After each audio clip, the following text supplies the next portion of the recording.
আসসালামু আলাইকুম সবাইকে। সবাই একটু কমেন্টে জানিয়ে দাও ভাইয়ার ভয়েস ঠিক মতো শুনতে পাচ্ছ কিনা এবং স্ক্রিনে লেখা ঠিক মতো দেখতে পাচ্ছ কিনা। Okay fine. মুশফিকা জান্নাত বলছো ক্লিয়ার আছে ভাইয়া। পীযূষ মজুমদার বলছো অল ক্লিয়ার আছে।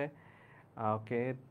তাজমুল ইসলাম, আশিক, খালিদ সবাই বলছো অল ক্লিয়ার আছে। আচ্ছা ঠিক আছে, তাহলে চলো আমরা আজকে আমাদের সেকেন্ড ক্লাসটা স্টার্ট করব, নিউক্লিয়ার ফিজিক্স। আজকে আমরা ঢুকে যাবো ইনশাল্লাহ নিউক্লিয়ার ফিজিক্স অংশে। তার আগে ছোট্ট একটু পরমাণুর মডেল অংশের আলোচনা বাকি আছে, সেটা আমরা সারবো, যেটা বলতে পারো তোমরা কেমিস্ট্রিতেও পড়ছো। তো চলো একটা সাদা পেজ নাও, সেখানে আমরা শুরু করতেছি ইনশাল্লাহ। আমরা গত ক্লাস পর্যন্ত অলরেডি এটা দেখছিলাম না, E is equal to H F. E হচ্ছে কোয়ান্টাম শক্তি, অর্থাৎ যদি আমি আঁকিও, ধরো এটা একটা প্রথম কক্ষপথ, দ্বিতীয় কক্ষপথ, তারপরে হচ্ছে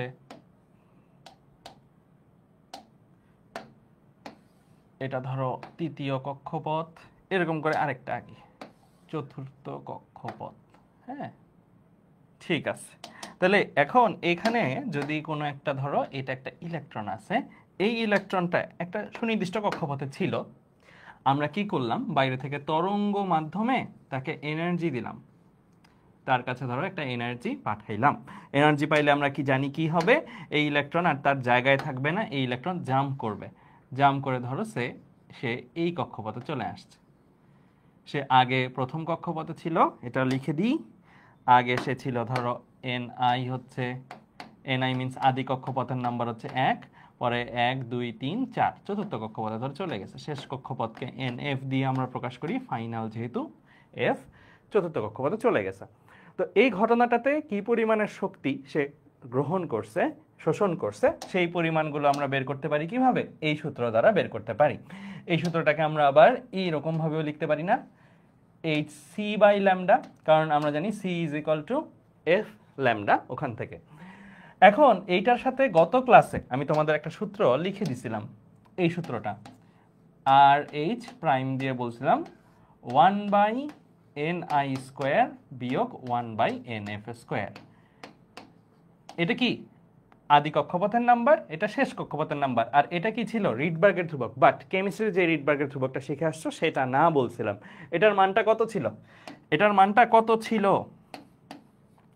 আর এইচ প্রাইম শক্তির ফর্মুলায় যে মানটা ছিল গত ক্লাসে দেখাইছি, -2, যখন তুমি প্রথম কক্ষপথের শক্তির জাস্ট ভ্যালুটা বসবে, প্রথম কক্ষপথের শক্তির জাস্ট ভ্যালুটা 2.18 ইন্টু 10⁻⁻18 এত জুল ছিল। ঠিক আছে, বা তোমরা ম্যাথ যখন করছিলে আমার সাথে 13.6 ইলেকট্রন ভোল্ট এভাবেও লেখা যায়। এসআই এককে করলে এটাই ইউজ করব। সাইডে একটু লিখে রাখো, এটা হচ্ছে শক্তির ফর্মুলায়, এটা কি শক্তির ফর্মুলা না, শক্তির ফর্মুলায় এই সূত্রটা আমরা ইউজ করি। ঠিক আছে, আচ্ছা এটার সাথে কেমিস্ট্রির সূত্রটার আমি একটু রিলেশনশিপটা দেখাবো তোমাদেরকে। তো কেমিস্ট্রির সূত্রটাতে আমরা যাইতে চাই, কি করব দেখো, এখানে এইচসি টার্মটা আছে না, HC by lambda is equal to তো এই জিনিসটা, তাই না? তো এখান থেকেই তুমি যদি 1/ল্যামডাটাকে এক পাশে রেখে এইচসি টার্মটাকে ওই পাশে পাঠায় দাও, তাহলে এই পাশে তো অলরেডি আর এইচ প্রাইম ছিলই, এই সিটা নিচে নেমে গেছে। আর এই পাশে এটা 1/ni স্কোয়ার ঠিক যেভাবে ছিল, 1/nf স্কোয়ার ঠিক যেভাবে ছিল সেভাবেই আছে। ওকে, দেখো এই অংশটা, এখানে কি প্রত্যেকটা জিনিসের মান জানি না আমরা, প্রতিটা জিনিসের মানই কিন্তু জানি। 2.18 ইন্টু 10⁻18, এইচ এর ভ্যালু জানি 6.63 ইন্টু 10⁻34, আর সি এর ভ্যালু 3 ইন্টু 10⁸। এই ভ্যালুগুলো তুমি যদি ক্যালকুলেটরে বসাই হিসাব করো, তুমি ঠিক পেয়ে যাবা কেমিস্ট্রিতে যে রিডবার্গের ধ্রুবকটা তুমি পড়ছো সেটা। আর এইচ অর্থাৎ কেমিস্ট্রি রিডবার্গের ধ্রুবকের ফর্মুলাটা তোমার চলে আসবে। দেখো কেমিস্ট্রির ফর্মুলা কিন্তু এটাই ছিল, তাই না? কেমিস্ট্রির ফর্মুলা কি এটাই ছিল না, এক পাশে ছিল 1/ল্যামডা, রিডবার্গ ধ্রুবক ছিল 1/ni স্কোয়ার ছিল বিয়োগ 1/nf স্কোয়ার। তোমরা হয়তো ni nf দিয়ে পড়ো নাই, n1 n2 দিয়ে পড়ছো, একই কথা, আদি কক্ষপথ শেষ কক্ষপথ। এইটার মানটা কত ছিল, এই যে এই রিডবার্গের ধ্রুবক যেটা, এইটার মানটা কত ছিল, 1.09678 ইন্টু 10⁻7 পার মিটার। ঠিক আছে, তো এইটা ছিল তোমাদের কেমিস্ট্রির ফর্মুলাটা, তাই না? বুঝতে পারছো? আচ্ছা ভাইয়া মাইনাস হবে, মাইনাস কই গেল কোনটা? আচ্ছা এইখানে তুমি যখন ম্যাথ করবা এখানে জাস্ট ভ্যালুটা বসাই তুমি ম্যাথটা করবা, এই জায়গায় তুমি যখন ম্যাথটা করবা জাস্ট ভ্যালুটা বসাই ম্যাথটা করবা, ঠিক আছে? আচ্ছা এরপর আমি আসি কেমিস্ট্রির এই ফর্মুলাটা, এটাও তোমরা ইউজ করতে পারো, এটাতে কোনো সমস্যা নাই। এখন এই জায়গায় 1/λ এটাকে কিন্তু আমরা একটা টার্ম নিউ বলি, এটার সাথে কি তোমরা পরিচিত? এই জিনিসটার সাথে কি পরিচিত তোমরা? এটা কি এই টার্মটার সাথে পরিচিত কিনা?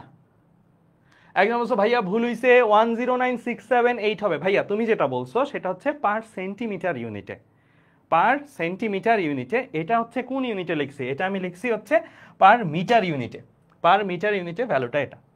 আচ্ছা সো আমি এই জায়গায় এই ভ্যালুটার হচ্ছে এইটার টার্মটার পরিচয় হচ্ছে তরঙ্গ সংখ্যা। তরঙ্গ সংখ্যা জিনিসটা কি যারা বুঝি না তাদের জন্য একটু ছোট্ট করে বলি, এই তো একটা তরঙ্গ নাকি, ধরো এখানে একটা আমি তরঙ্গ দিচ্ছি, এটা ধরো একটা তরঙ্গ, ঠিক আছে? এই তরঙ্গটার স্টার্টিং পয়েন্ট এটা।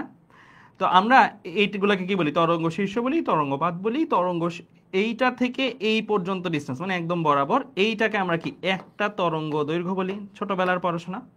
আবার এখান থেকে এটাও সেম একটা তরঙ্গ দৈর্ঘ্য এরকম ভাবে বলি। তো যদি দৈর্ঘ্য সংখ্যা ল্যামডা হয়, ল্যামডা দৈর্ঘ্য সংখ্যায় তরঙ্গ কয়টা পাওয়া যায়? তরঙ্গ কয়টা পাওয়া যায়? তরঙ্গ মিন্স হচ্ছে একদম শুরু থেকে শেষ পর্যন্ত, অর্থাৎ একটা তরঙ্গ শুরু হয়ে যেই দশা থেকে শুরু হয়েছে সেই দশায় আবার সে ফেরত আসছে, মানে কমপ্লিট ফেস কমপ্লিট করছে। তরঙ্গ কয়টা পাওয়া যায়? একটা, মানে রিসেট হয় বলতে পারো। এখান থেকে এই পর্যন্ত যাওয়ার পরে এরপরে কিন্তু আবার পুনরাবৃত্তি ঘটবে, মানে যা যা এখানে ঘটছে তা তাই ঘটবে, ঠিক আছে?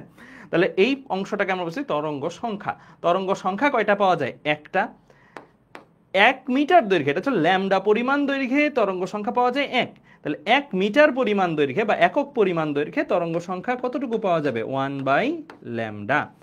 এই জিনিসটাইকেই তো আমরা নিউ বলতেছি, তাই না? তাহলে নিউ এর সংজ্ঞাটা কি হবে বলো তো? নিউ এর সংজ্ঞাটা হবে প্রতি একক দৈর্ঘ্যে যত সংখ্যক তরঙ্গ পাওয়া যায়। তাই আমরা বের করছি না, 1 মিটার দৈর্ঘ্যে মানে একক দৈর্ঘ্যে যত সংখ্যক তরঙ্গ পাওয়া যায় সেটাকেই আমরা কি বলতেছি? নিউ বা তরঙ্গ সংখ্যা বলতেছি, ঠিক আছে? এটার এককটা জাস্ট সিম্পলি দৈর্ঘ্যের অপোজিট একক হবে, ঠিক আছে? ক্লিয়ার?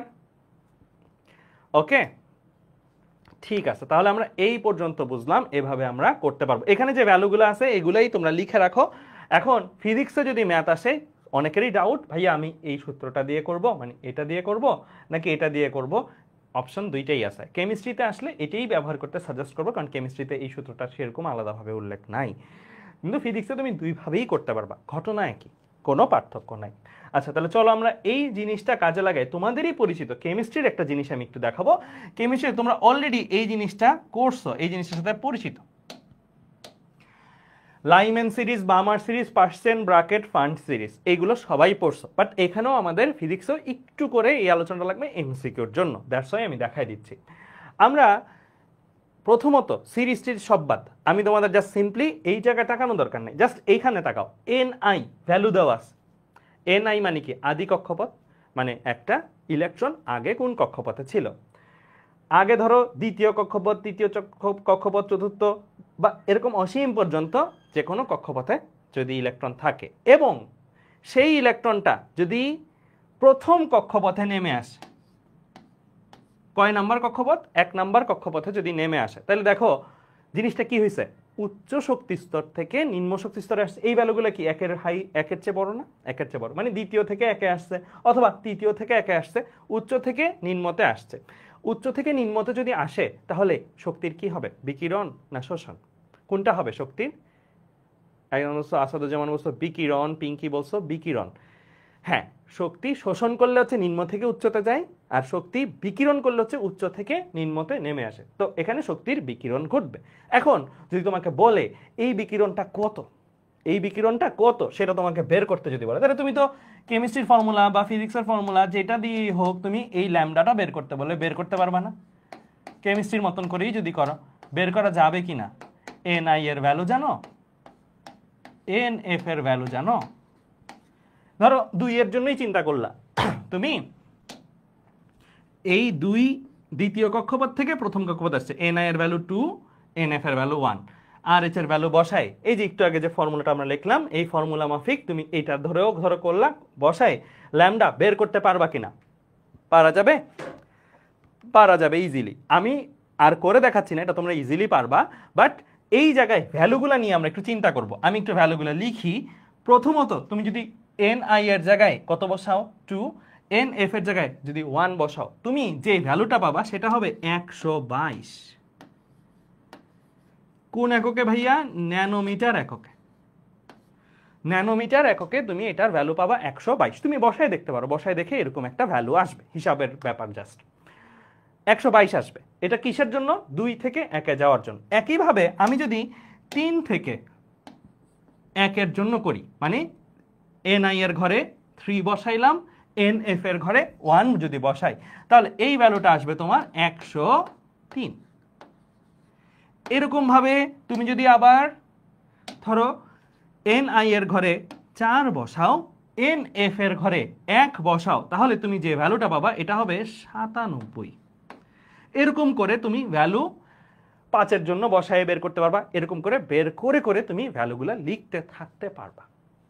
খেয়াল করে দেখো, এই যে ভ্যালুগুলো আমি লিখতেছি এটা কি একটা সংখ্যার সেট না? অনেকগুলো সংখ্যা একটা সেট আকারে আমরা পাচ্ছি। এই সংখ্যার সেটটাকে একটা স্পেশাল নাম দেওয়া হয়। ওই সংখ্যার সেট বা সিরিজটার নামটাই হইল লাইম্যান সিরিজ। তার মানে লাইম্যান সিরিজ আসলে কি? লাইম্যান সিরিজ বেসিক্যালি একটা সংখ্যার সেট। সংখ্যাগুলো কিভাবে স্পেশাল? সংখ্যাগুলো হচ্ছে ওই সংখ্যাগুলা যেগুলো শুধুমাত্র 1-এর উচ্চতর কক্ষপথ থেকে প্রথম কক্ষপথে ইলেকট্রন স্থানান্তরে যেই তরঙ্গদৈর্ঘ্য বিকিরিত হয় সেই বিকিরিত তরঙ্গদৈর্ঘ্যের মানগুলো নিয়ে গঠিত সংখ্যার সেট। তাহলে লাইম্যান সিরিজ আসলে কি? একটা সংখ্যার সেট। 122, 103, 97, 95 এরকমভাবে চলতে থাকবে। এই সংখ্যার সেটটাকে আলাদা একটা নামকরণ আমরা করছি লাইম্যান সিরিজ। তার মানে লাইম্যান সিরিজ একটা জাস্ট সংখ্যার সেট, আর কিছু না। খেয়াল করো আমাদের এই জায়গা থেকে তাহলে জানার জিনিস কি কি? প্রথমত, যত আমি সংখ্যার সেটটাকে ধরো দ্বিতীয় থেকে প্রথমে গেছি 122 পাইছি, তৃতীয় থেকে প্রথমে গেছি 103 পাইছি, চতুর্থ থেকে প্রথমে গেছি 97 পাইছি, এরপরে তুমি যদি হিসাব করতা এটা পাইতা ধরো 95। এরকম করে চলতেই থাকতো কিন্তু, তাই না? নাম্বারগুলো কি বাড়তেছে না কমতেছে? এটা কি বাড়তেছে নাকি কমতেছে বলো? কমতেছে। সো এই তথ্যগুলো মাথায় রাখতে হবে তোমাদের যে আচ্ছা লাইম্যান সিরিজের প্রথম মানটা থেকে দ্বিতীয় মানটা কি কমতেছে। এই তথ্যগুলো ইম্পর্টেন্ট কেন? তোমাকে স্যাররা যখন প্রশ্ন করবে এমনভাবে প্রশ্ন করবে, লাইম্যান সিরিজের তৃতীয় মানটি বের করো, লাইম্যান সিরিজের সর্বোচ্চ মানটি বের করো, লাইম্যান সিরিজের সর্বনিম্ন মানটি বের করো। কয়টা টাইপের প্রশ্ন বললাম? 3টা টাইপের প্রশ্ন। প্রথমে সর্বোচ্চ সর্বনিম্ন মান দেওয়ার জন্য তুমি নিজেই বুঝবা কোন মানটা সর্বোচ্চ, যেই মানটা প্রথমে, রাইট, এইটা হচ্ছে ম্যাক্সিমাম।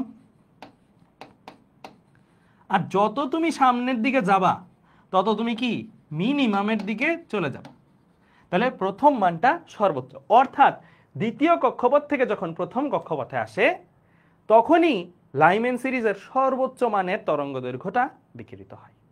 এটা একটা ইম্পর্টেন্ট তথ্য যেটা মাথায় সেট করে রাখতে হবে। হ্যাঁ, তোমাকে যদি বলে লাইম্যান সিরিজের তৃতীয় মানটা বের করো, আচ্ছা তোমার কাছে তো পরীক্ষা হলে এই টেবিলটা থাকবে না, তুমি প্রতিটা আলাদা আলাদা ভাবে বাইর করে তারপরে 1, 2, 3 তৃতীয় মান 97 এমনি বাইর করতে পারবে না। তোমার জাস্ট পরীক্ষার ডিরেক্ট মাথায় নিয়ে আসতে হবে আচ্ছা তৃতীয় মান আমি কোনটা বের করব, আদি কক্ষপথ কত, শেষ কক্ষপথ কত। আমি তোমাকে আবার প্রশ্নটা বলি, প্রশ্নটা হচ্ছে এরকম, লাইম্যান সিরিজের তৃতীয় মানটি বের করো। ফার্স্ট অফ অল তুমি এগুলা কিভাবে চিন্তা করবা বলি। তোমাকে বলছে কি লাইম্যান সিরিজ, লাইম্যান সিরিজ মানে শেষ কক্ষপথ ফিক্সড, শেষ কক্ষপথ কত 1, এটা ফিক্সড। লাইম্যান মানে NF = 1। বাকি রইল কি আদি কক্ষপথটা লাগবে। আদি কক্ষপথ তোমাকে কোন মানটা বলছে? তোমাকে বলছে তৃতীয় মানটা, তাই না?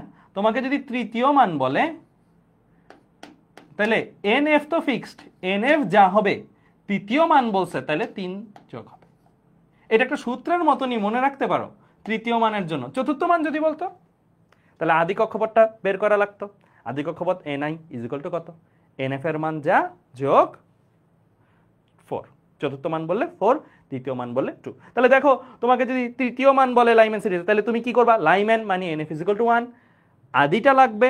আদি মিন্স কি NI = NF + 3, তাহলে 1 প্লাস 3, দ্যাট মিনস ni এর ঘরে 4 বসাবো। দেখো তো আমরা তাই করছিলাম না, এই 97টা পাওয়ার জন্য তাই করছিলাম, ni এর ঘরে কত বসাইছিলাম? 4 বসাইছিলাম। এখন এই সূত্রটা কি শুধু লাইম্যানের ক্ষেত্রে প্রযোজ্য? নো, এই সূত্রটা মানে এটা সূত্র না, ঠিক, এটা হচ্ছে টেকনিক, এটা সকল সিরিজগুলোর ক্ষেত্রেই প্রযোজ্য। লাইম্যান বা আমার পার্সেন্ট ব্র্যাকেট ফান্ড যেটাই বলো সবগুলোর জন্যই তুমি এই ফর্মুলাটা ইউজ করতে পারবা। ফর্মুলা মিনস এই টেকনিকটা, ঠিক আছে? তাহলে সর্বোচ্চ মান প্রথমত আমরা বের করলাম, তৃতীয় মান বা যে কোনো তম মান যদি বলে আমরা এই টেকনিক দিয়ে বের করতে পারবো। এনএফ হচ্ছে নাম থেকে আসবে আর এনআইটা হচ্ছে এই সূত্র থেকে আসবে। ওকে, আচ্ছা, এরপরে আসো, প্রশ্ন হবে কি? প্রশ্ন হবে সর্বোচ্চ মানটা বের করো। তো আমি বলছি শুরুর মানটা সবচেয়ে বেশি, পরের মানটা সবচেয়ে কম, লাস্টের মানটা, তো শুরুর মানটা বের করো। শুরুর মান মিন্স কি? প্রথম মান। তো জিনিসটা এটাই হয়ে গেল না? এই জিনিসটা যদি জানা থাকে, লাইম্যান বলছে মানে এনএফ ইজ ইকুয়াল টু 1, সর্বোচ্চ বলছে, সর্বোচ্চ বলা মানে প্রথম মানটা, প্রথম মানটা মিন্স এনএফ প্লাস 3 না দিয়ে কি দিব? তখন 1 দিব। এনএফ প্লাস 3 না দিয়ে কি দিব? 1 দিব। তৃতীয় মান বললে 3, প্রথম মান বললে 1, আর প্রথম মানই যেহেতু সর্বোচ্চ মান তাই এনএফ প্লাস 1। ওকে, কেন? এবার বলে সর্বনিম্ন মানটা বের করতে বলছে লাইম্যানের। থার্ড ক্যাটাগরির প্রশ্ন, লাইম্যানের সর্বনিম্ন মানটা যদি বের করতে বলে তাহলে Lyman means NF is equal to 1, সর্বনিম্ন বললে তুমি কোনটাতে যাবা? এনআই এর ঘরে কোনটাতে? এনএফ তো ফিক্সড হয়ে গেছে, লাইম্যান বলছে 1, এনআই হচ্ছে ইনফিনিটি। এনআই কত? ইনফিনিটি। কারণ দেখো যত আমি দূরে যাচ্ছিলাম তত মানটা কি হচ্ছিল? কমতেছিল। তাই সবচেয়ে কম মানটা আমি পাবো কিসের জন্য? সবচেয়ে কম মানটা পাবো আমি এনআই এর ঘরে যদি ইনফিনিটি বসাই, অসীম বসে, মানে এই সূত্রে এনআই এর ঘরে অসীম বসালে তুমি সবচেয়ে কম মানটা পাবো। তো এই হচ্ছে ওভারঅল, আমি লাইম্যান সিরিজ দিয়ে বুঝাই দিছি ওভারঅল টেকনিক। একইভাবে তুমি বামার পার্সেন্ট ব্র্যাকেট এগুলোর মানগুলো আমি একটু লিখে দিই কয়েকটা করে। ধরো এখানে না লিখে একবারে আমার কাছে করা আছে, এইখানে চলে যাই। একইভাবে লাইম্যানের জন্য আমরা কি একের অধিক কক্ষপথ থেকে 1 নম্বরে আসছি, এরকম সিরিজ পাইছি। বামারের জন্য 2 এর অধিক কক্ষপথ হতে 2 নম্বরে আসবো, এটাও একটা সিরিজ, এটাও একটা সেট, কোনো পার্থক্য নাই। খালি এটার ডিফাইন হচ্ছে কি, এই সেটটার স্পেশালিটি কি? এই সেটটা হচ্ছে ওই নাম্বারের সেট, ওই তরঙ্গ দৈর্ঘ্যের নাম্বারের সেট, যেই তরঙ্গ দৈর্ঘ্যগুলো পাওয়া যায় কখন? যখন 2 এর অধিক কক্ষপথ হতে 2 নম্বর কক্ষপথে কোনো ইলেকট্রন আসবে, যেই পরিমাণের তরঙ্গ দৈর্ঘ্য বিকিরিত হবে সেই তরঙ্গ দৈর্ঘ্যের মানগুলো নিয়ে গঠিত সেট হচ্ছে বামার সিরিজ। পার্সেন্ট 3 এর অধিক থেকে 3 এ আসবে, ব্র্যাকেট 4 এর অধিক থেকে 4 এ আসবে, ফান্ড 5 এর অধিক থেকে 5 আসবে। তোমাদের জাস্ট মাথায় সেট করে ফেলতে হবে এই জিনিসটাই, যে Lyman means NF is equal to 1, Balmer means NF is equal to 2, পার্সেন্ট means NF is equal to 3, Brackett means NF is equal to 4, আর Pfund means NF is equal to 5। এই জিনিসগুলাই জাস্ট মুখস্থ করে ফেলতে হবে। আরেকটা জিনিস এমসিকিউর জন্য লাগে, এগুলো কি আফটার অল একটা তরঙ্গ দৈর্ঘ্য, তাই না? তরঙ্গ দৈর্ঘ্য আমরা জানি স্পেকট্রামে এক একটা রেঞ্জে বা এক একটা এক্সট্রা হইতে পারে, অতিবেগুনি রশ্মি হইতে পারে, দৃশ্যমান আলো হইতে পারে। তো এইগুলো, এই তরঙ্গ দৈর্ঘ্যগুলো কোন স্পেকট্রামের কোন অংশে পড়ছে? এই মানগুলা অতিবেগুনি রেঞ্জে, এই মানগুলো দৃশ্যমান রেঞ্জে, তারপরে আবার পার্সেন্টের ক্ষেত্রে মানগুলো অবলোহিত রেঞ্জে, পরের যতগুলো আছে পার্সেন্ট, ব্র্যাকেট, ফান্ড, এগুলো সবগুলোই অবলোহিত রেঞ্জে। তো এইগুলা এমসিকিউর জন্য ইম্পর্টেন্ট, তোমাদের এই পার্টটা মুখস্থ করে ফেলতে হবে। সহজ কথায় এই টেবিলটা যদি কেউ মাথায় রাখে তাহলে তার আর কিছু লাগবে না। হ্যাঁ, ঠিক আছে, ওকে। তাহলে আমরা এই জিনিসগুলো ইনশাল্লাহ করতে পারবো, ঠিক আছে? তাহলে আমরা এই পর্যন্ত যদি করতে পারি, কিছু ম্যাথ করি, ম্যাথ করলে আমাদের আইডিয়া আরো ক্লিয়ার হয়ে যাবে। চলো শুরু করি আমরা এইটা দিয়ে। কি বলছে এখানে? বলছে লাইম্যান সিরিজ নাম শুনলেই বলবো কি বুঝে গেছি, এনএফ ইজ ইকুয়াল টু কত? 1। তৃতীয় তরঙ্গ দৈর্ঘ্যের মান বের করতে বলছে। তৃতীয় তরঙ্গ দৈর্ঘ্য, তাহলে আমার এনআইটা দরকার সূত্রের জন্য, কারণ সূত্র আলটিমেটলি কোনটা? 1/λ is equal to R H 1/ni square বিয়োগ 1/nf স্কোয়ার। সো আমি আর এইচ এর ভ্যালু, এনআই এর ভ্যালু, এনএফ এর ভ্যালু জানলেই কাজ করে ফেলতে পারবো, তাই না? সো এনআই এর ভ্যালুটা দরকার। এনআই এর ভ্যালুটা কিভাবে আসবে বলছি? এনআই এর ভ্যালুটা আসবে এনএফ প্লাস তৃতীয় বলছে না, তাহলে 3 দিয়ে যোগ, যততম তত দিয়ে যোগ, ঠিক আছে? তাহলে এনএফ এর ভ্যালু লাইম্যান বিধায় 1 আর 3 ছিল 3, তার মানে 4। তাহলে আমি এখন এদিকে চলে আসবো, এদিকে চলে এসে 1.09678 ইন্টু 10⁻7 1/ni স্কোয়ার, ni এর ভ্যালু হচ্ছে আমার 4, বিয়োগ 1/nf স্কোয়ার, nf এর ভ্যালু হচ্ছে আমার 1। তাহলে এই পর্যন্ত লিখে ফেললাম। লিখে ফেললে এখানে ফার্স্ট অফ অল যেই ভ্যালুগুলো আসবে এগুলো কিন্তু শুধু মান নিবা, কারণ তুমি তরঙ্গ দৈর্ঘ্যের মান কিন্তু কখনো মাইনাস হবে না। তো আমি সাজেস্ট করবো সামনে যদি মডুলাস দিয়ে রাখতে চাও সেটাও দিয়ে রাখতে পারো, এই পাশেও যদি মডুলাস দিয়ে রাখতে চাও সেটাও দিয়ে রাখতে পারো, কোনো সমস্যা নেই। হ্যাঁ, তো আমার এখানে জাস্ট আমি কি নিব, মান নিব। তাহলে আমরা এই হিসাবটা যদি করি 1/λ মানটা কত আছে, মানটা বের করো। 1.09678 ইন্টু 10⁻7 ইন্টু 1/4 স্কোয়ার মিনস 16 বিয়োগ 1/1, তাহলে আসছে 1.09678 ইন্টু 10�7, এরপর থেকে আসছে 1/16 বিয়োগ 1, তাহলে আসছে আমার এখানে এরকম -102382312.5 এরকম কিছু আসছে। আমার ল্যামডা লাগবে, সো ল্যামডা তুমি মাইনাসটাকে জাস্ট অমিট করে এটাকে ইনভার্স করে দাও, তাহলে 1/ভ্যালু আসছে কত, 9.72 ইন্টু 10⁻8 এত মিটার। যেহেতু আমি সব এসআই এককে করছি তাহলে এটা মিটারেই আসবে। ক্লিয়ার, বুঝতে পারছো? আমি বলতে পারো এখানে মাইনাসের তাৎপর্যটা কি, ভাই মাইনাসটা এখানে বিকিরণ না শোষণ এই পার্টগুলো বোঝায়। তো বলো দেখি এটা বিকিরণ না শোষণ? এটা কি ইলেকট্রন শোষণ করছে নাকি বিকিরণ করছে? এটা বিকিরণ করছে, সো মাইনাসটা আসলে বিকিরণ ইন্ডিকেট করতেছে। সো আমি বলবো যে মাইনাসটা আসলে প্যারা খাওয়া দরকার নেই, নিবাই না। মাইনাস দেখেও সিদ্ধান্ত নেওয়া দরকার নেই শোষণ না বিকিরণ, বরং তুমি এইভাবেই সিদ্ধান্ত নিবা, আচ্ছা উচ্চ শক্তি স্তর থেকে নিম্ন শক্তি স্তরে আসছে, উচ্চ থেকে নিম্নতে আসলে মানে যে আগে 4-এ ছিল পরে 1-এ আসছে, তাহলে কি বিকিরণ হবে, দ্যাটস ওয়াই বিকিরণ, তো বিকিরিত তরঙ্গ দৈর্ঘ্য।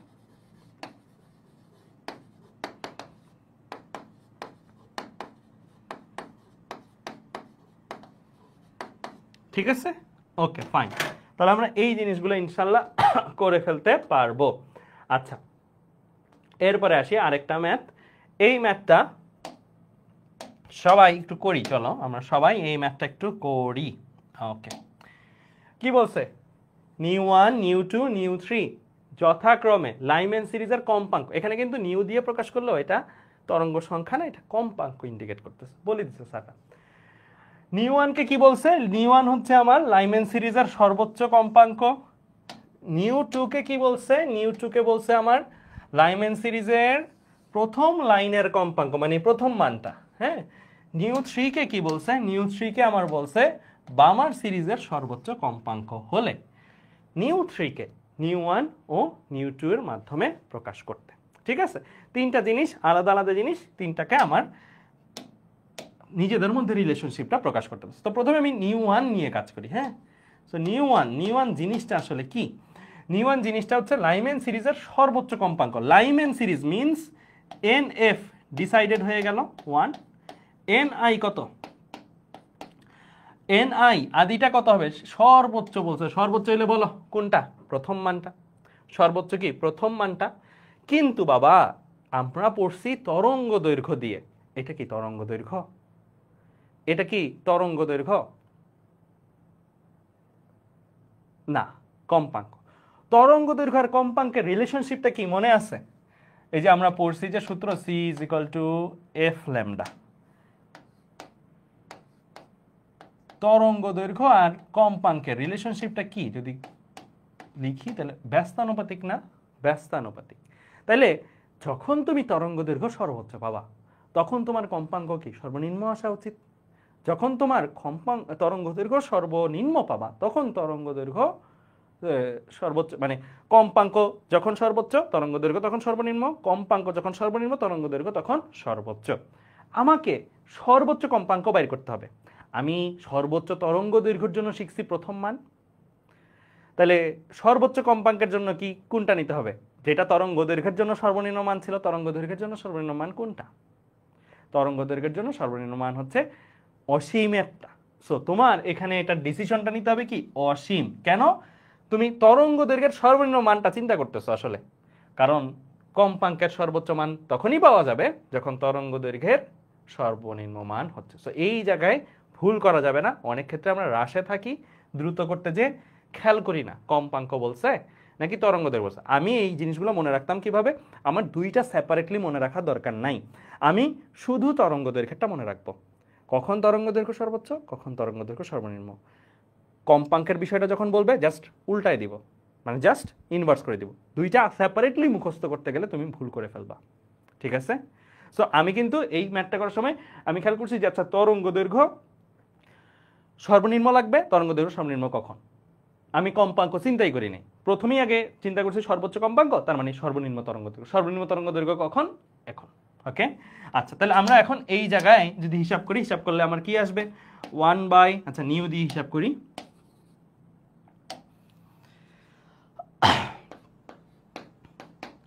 1 by lambda is equal to কি R H 1 by N I square বিয়োগ 1 বাই এন এফ স্কোয়ার।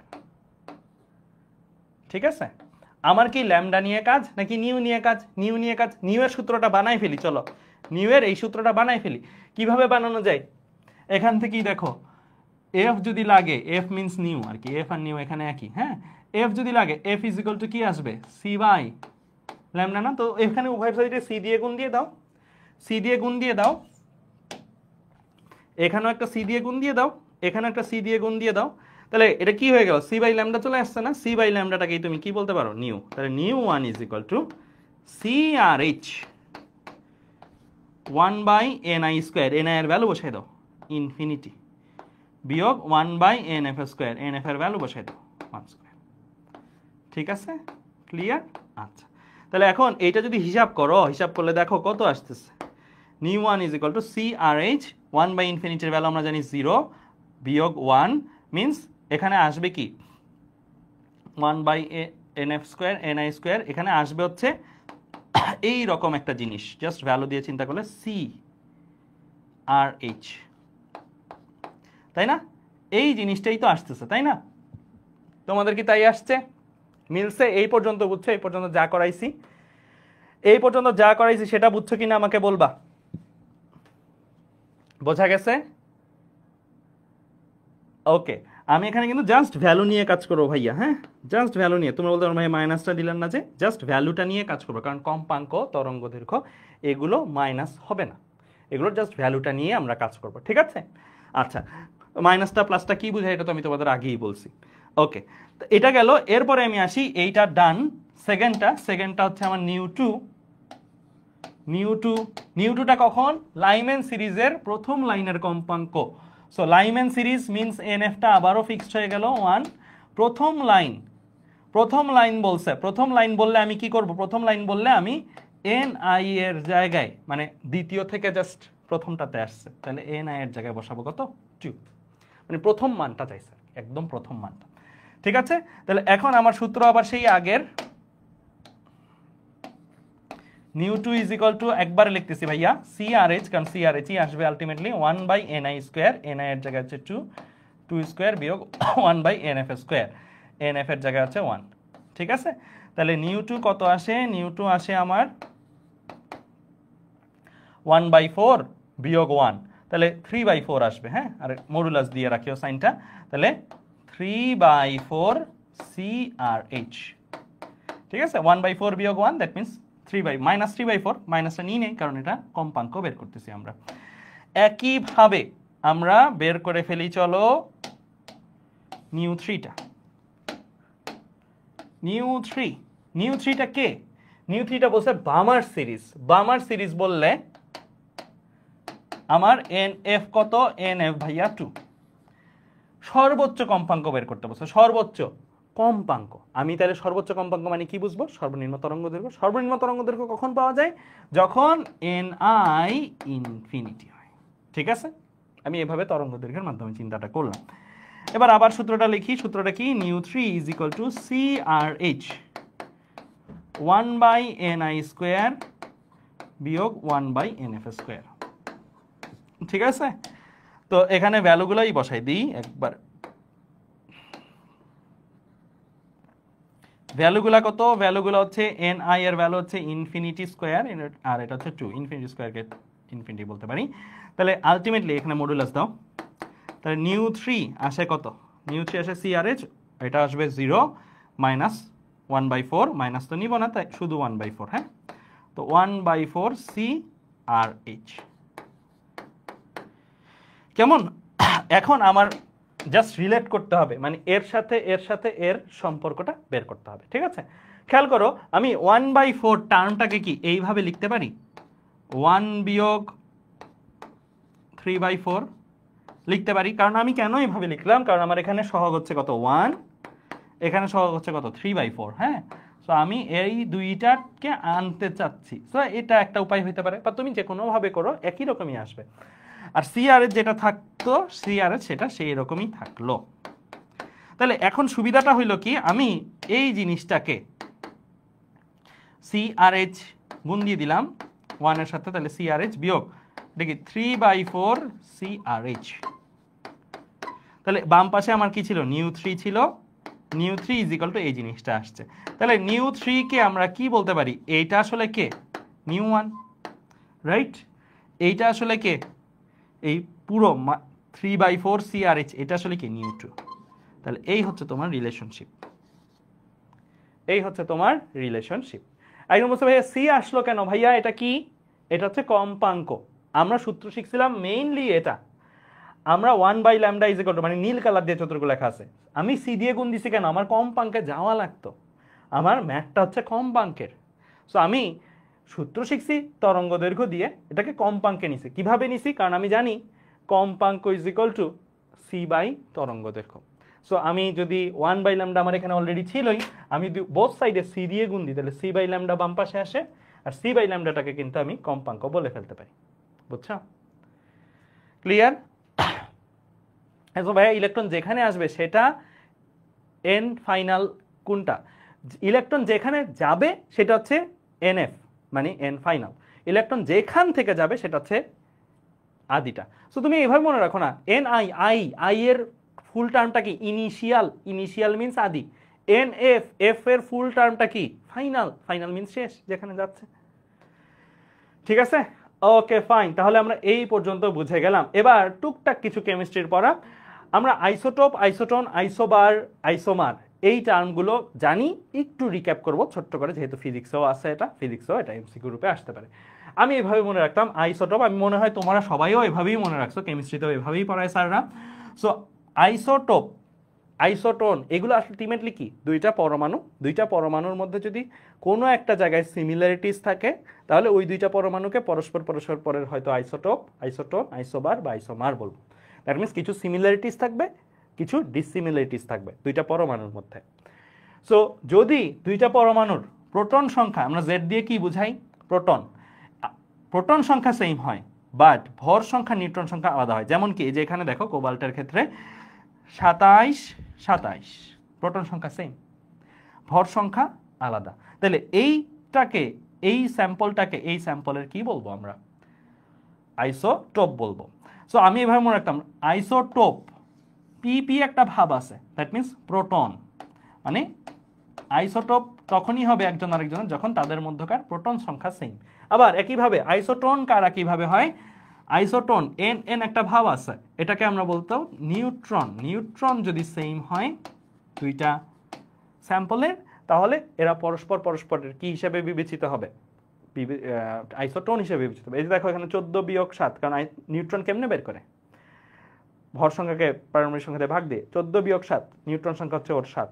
এখানে 15 বিয়োগ 8, নিউট্রন সংখ্যা হচ্ছে 7, এরও নিউট্রন সংখ্যা 7, এরও নিউট্রন সংখ্যা, তাহলে পরস্পরের আইসোটোন। আইসোবার বি, মানে ভর একটা ভাব আছে, সো ভর সংখ্যা সেম, ভর সংখ্যা সেম, ভর সেম না কিন্তু ভর সংখ্যা সেম। ভর সংখ্যা আর ভর দুইটা কিন্তু এক জিনিস না, আলাদা জিনিস, এটা আমরা এই চ্যাপ্টারের লাস্টে যে দেখব। তাহলে এখানে দেখা হয়েছে 32, তাহলে এরা পরস্পরের আইসোবার। তাহলে আইসোমার কি, তিনোটা জিনিসই সেম, AZN, মানে আইডেন্টিক্যালি দেখলে কোনো পার্থক্য পাবা না, but energy level difference, excited state বা এখানে দেখো স্টার বা অন্য কোনো সিম্বল থাকতে পারে। তাহলে এই দুইটা পরস্পর পরস্পরের কি আইসোমার, ভর, তারপরে জেড মানে পারমাণবিক সংখ্যা, নিউট্রন সংখ্যা তিনটাই একই, বাট এনার্জি স্টেটের ডিফারেন্স আছে, তখন আমরা এই দুইটাকে পরস্পর পরস্পর কি বলবো, আইসোমার বলবো। তো আমরা এরকম টাইপের এমসিকিউ পাইতে পারি।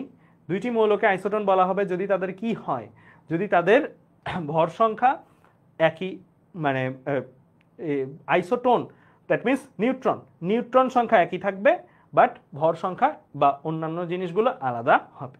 ঠিক আছে, তারপরে আসি এইটাতে, এখানে প্রশ্নটাতে কি বলছে যে আর্গন এবং ক্যালসিয়াম এই দুইটার মধ্যে, এই দুইটা কি পরস্পর পরস্পর, খেয়াল করে দেখো এই দুইটা দেখাই যাচ্ছে নাম্বার দুইটা 40-40, দ্যাট মিনস এটা কি হবে, পরস্পর পরস্পরের আইসোবার হবে।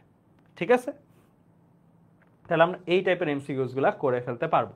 এখন আমরা একটা রিটেন ম্যাথ করব, রিটেন ম্যাথ করলেই আমাদের পরমাণুর গঠন অংশটা শেষ।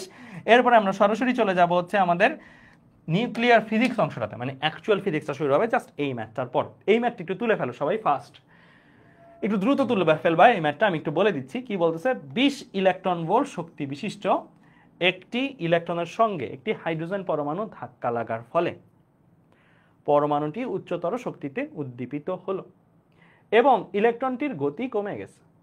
হ্যাঁ, আমি একটু ভিজুয়ালাইজ করালে তোমাদের কাছে বুঝতে সুবিধা হবে। ধরো এখানে একটা পরমাণু আছে,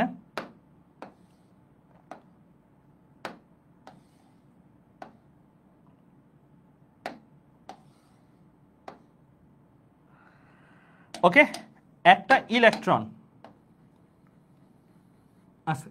তো এই ইলেকট্রনটা কি করতেছিল, 20 ইলেকট্রন ভোল্ট শক্তি নিয়ে, 20 ইলেকট্রন ভোল্ট এগুলো কিসের মান, শক্তির মান। শক্তি নিয়ে সে একটা পরমাণুর কাছে যাচ্ছিল, হাইড্রোজেন পরমাণুর সাথে ধাক্কা লাগছে। সে ধাক্কা লাগার ফলে হাইড্রোজেন পরমাণুর মধ্যে থাকা ইলেকট্রনটা, এখানে ধর একটা ইলেকট্রন ছিল, এই ইলেকট্রনটা ওর সাথে ধাক্কা লেগে এই ইলেকট্রনটা উদ্দীপিত হয়েছে, মানে এটা ধরো হায়ার কক্ষপথে চলে গেছে। ওকে, এইটাই বলতেছে এই পর্যন্ত।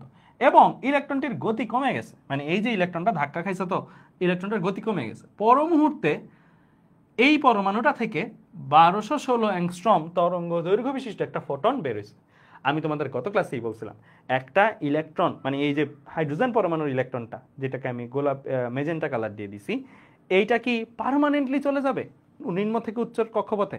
জীবনেও না। এটা কিভাবে, এটা কি সাময়িক একটা সময়ের জন্য যাবে, খুব সামান্য একটা সময়ের জন্য সে কিন্তু নিম্ন থেকে উচ্চ কক্ষপথে গেছে। এরপরে সে কি হবে, এরপরে সে উচ্চ থেকে নিম্নতে আবার ফেরত চলে আসবে না? মানে সাময়িক একটা স্টেটে সে উপরে গেছে, এরপরে ফেরত চলে আসবে। এই ফেরত যখন চলে আসবে তখন আবার কি হবে, এই যে সে যখন আবার ফেরত চলে আসছে, ফেরত চলে আসার ফলে সে কি তার এনার্জিটা রাইখে দিবে, যে এনার্জিটা সে পাইছিল না, সেই এনার্জিটা সে কি বিকিরণ করবে। তাই ঘটছে বলছে। 1216 অ্যাংস্ট্রম, এটাকে একটা তরঙ্গ দৈর্ঘ্যের, মানে একটা দৈর্ঘ্যের একক, 10⁻⁻10 মিটার তরঙ্গ দৈর্ঘ্য বিশিষ্ট একটা ফোটন সে বাইরে বের করে ফেলছে। এই ঘটনাটা ঘটছে। ঠিক আছে, ইলেকট্রন থেকে এনার্জি পাইছিল, উপরে উঠছিল, আবার যখন নেমে গেছে এনার্জি রিলিজ করে দিছে ফোটন হিসেবে। ধাক্কা লাগার পর ইলেকট্রনটির গতিবেগ কত বের করতে বলছে। মানে এই যে লাল কালার দিয়ে আমি যে বাইরের ইলেকট্রনটা দিছিলাম, ধাক্কা তো সে খাইছে, এনার্জি তো সে লস করছে, তার গতিবেগটা কত, মানে তার বেগটা কত, এটা জানতে চাইছে। ম্যাথটা ক্লিয়ার? ম্যাথের ভিজুয়ালাইজেশনটা করতে পারতেছো, মানে কিভাবে জিনিসটা, ঘটনাটা কি ঘটছে, ভিজুয়ালি জিনিসটা বুঝতে পারছো যে ঘটনাটা কি।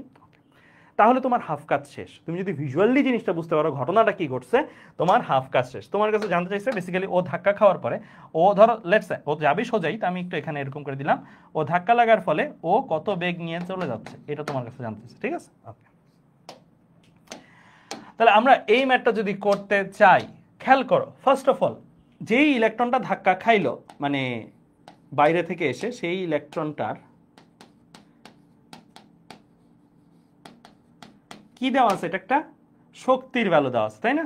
সো এই শক্তির ভ্যালুটা আমরা একটু হিসাব করি। এটা তো শক্তির ভ্যালু দেওয়া আছে, এই ইলেকট্রনটার এটা হচ্ছে আদি শক্তি, তাই না? এটা হচ্ছে কি ইলেকট্রনটির আদি শক্তি। কেমন?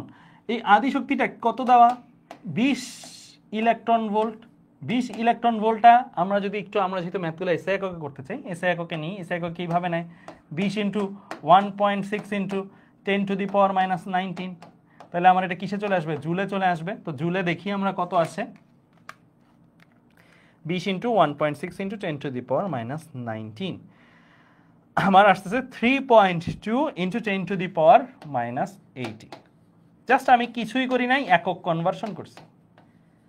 যেই ইলেকট্রনটা যাচ্ছে, যে ধাক্কা দিচ্ছে, এই যে ওর শক্তিটা আমরা জুলে নিয়ে আসছি, কারণ আমরা এসআই এককে ম্যাথটা করব। এখন আদি শক্তি ছিল এটা, পরে ধাক্কা খেয়ে যখন চলে যাচ্ছে শক্তি লস হয়েছে একটু, মানে শক্তি একটু অন্য উপায়ে রূপান্তরিত হয়ে গেছে। ওই হাইড্রোজেনের ইলেকট্রনটারে শক্তি দিয়ে দিছে কিছু, কত পরিমাণের দিছে এটা কি বের করতে পারবো? এই ইলেকট্রনটা ওকে কত পরিমাণের শক্তি দিছে এটা বের করতে পারবো? কিভাবে বের করব? এই ইলেকট্রনটা যেই পরিমাণের শক্তি পেয়ে উপরে উঠছে, ওই পরিমাণের শক্তি সে আবার রিলিজ করে দিছে না, তার তো ক্ষমতা নাই পার্মানেন্টলি শক্তিটা ধরে রাখার। ওর থেকে শক্তি পাইছে, কত শক্তি পাইছে জানি না, বাট ও উপরে উঠছে আবার নিচে নেমে গেছে। নিচে নামার সময় যে পরিমাণের শক্তি সে বাইরে ছেড়ে দিল, ঠিক ওই পরিমাণের শক্তিই বলা যায় না ও আগের ইলেকট্রনটা থেকে পাইছে, কারণ ওর তো অন্য কোনো সোর্স নাই শক্তির। সো ও যেই পরিমাণের শক্তি ছেড়ে দিছে, এইটা যদি আমরা ক্যালকুলেট করতে পারি, এইটাই বলা যাবে ও আমার ধাক্কা দেওয়া ইলেকট্রনটা থেকে কত পরিমাণের এনার্জি পাইছে। তাহলে আমরা কি বের করব? এই হাইড্রোজেনের ইলেকট্রনটা কি পরিমাণের শক্তি ছেড়ে দিছে। তাহলে আমরা লিখি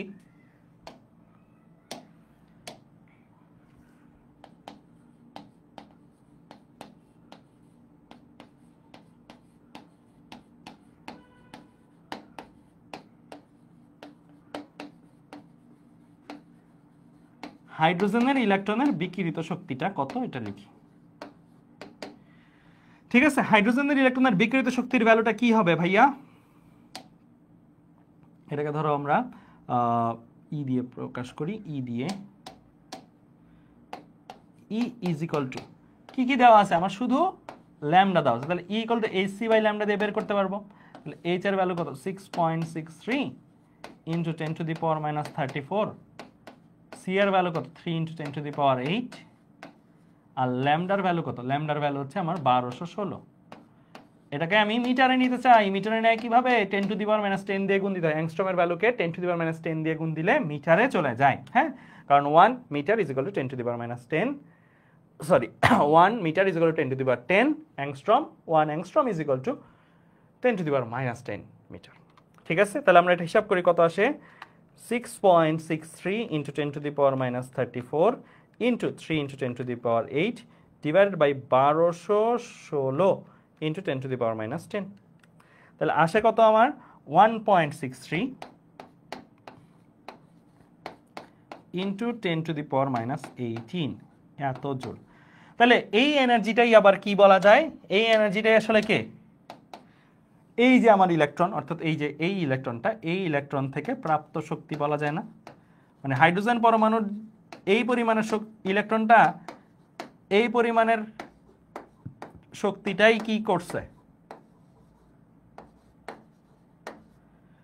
এই ইলেকট্রন থেকে হাইড্রোজেন পরমাণুর ইলেকট্রনটা ঠিক এই অ্যামাউন্টের শক্তিটাই কি পাইছে। এই অ্যামাউন্টের শক্তি নিয়ে সে উপরে উঠছিল, এই অ্যামাউন্টের শক্তিটাই আবার সে ছেড়ে দিচ্ছে। ঠিক আছে, তাহলে আমরা দেখো যে ইলেকট্রনটার 20 ইলেকট্রন ভোল্ট শক্তি ছিল, এই ইলেকট্রনটার আদি শক্তি কত সেটা পেয়ে গেছি। এই ইলেকট্রনটা ঠিক কতটুকু এই ইলেকট্রনটা ঠিক কতটুকু শক্তি প্রোভাইড করছে কাকে, হাইড্রোজেনের ইলেকট্রনটাকে, সেটাও পেয়ে গেছে। এটা একটু সুন্দর করে লিখি, ইলেকট্রনটি হাইড্রোজেনের ইলেকট্রনকে যে পরিমাণ শক্তি দেয়। ঠিক আছে, এখন আমরা অবশিষ্ট শক্তিটা বের করতে পারবো কিনা, কারণ আমার বাইর করতে হবে ফাইনালি বেগটা কত। ফাইনালি বেগটা বের করার জন্য আমার ফাইনালি শক্তিটা কত সেটা দরকার। এই ইলেকট্রনটার আদি শক্তি জানি, ফাইনাল শক্তিটা দরকার। তাহলে আমি লিখি ইলেকট্রনটির, মানে যে ইলেকট্রনটা ধাক্কা দিছে সেই ইলেকট্রনটির অবশিষ্ট শক্তি। অবশিষ্ট শক্তিটা কি হবে ভাইয়া, অবশিষ্ট শক্তিটা হবে সিম্পলি এই শক্তিটা থেকে, এটা হচ্ছে আদি শক্তি, এই শক্তিটা মাইনাস। তাহলে আমার আদি শক্তি ছিল 3.2 ইন্টু 10⁻18, এটা থেকে মাইনাস যাবে কি 1.63 ইন্টু 10⁻18।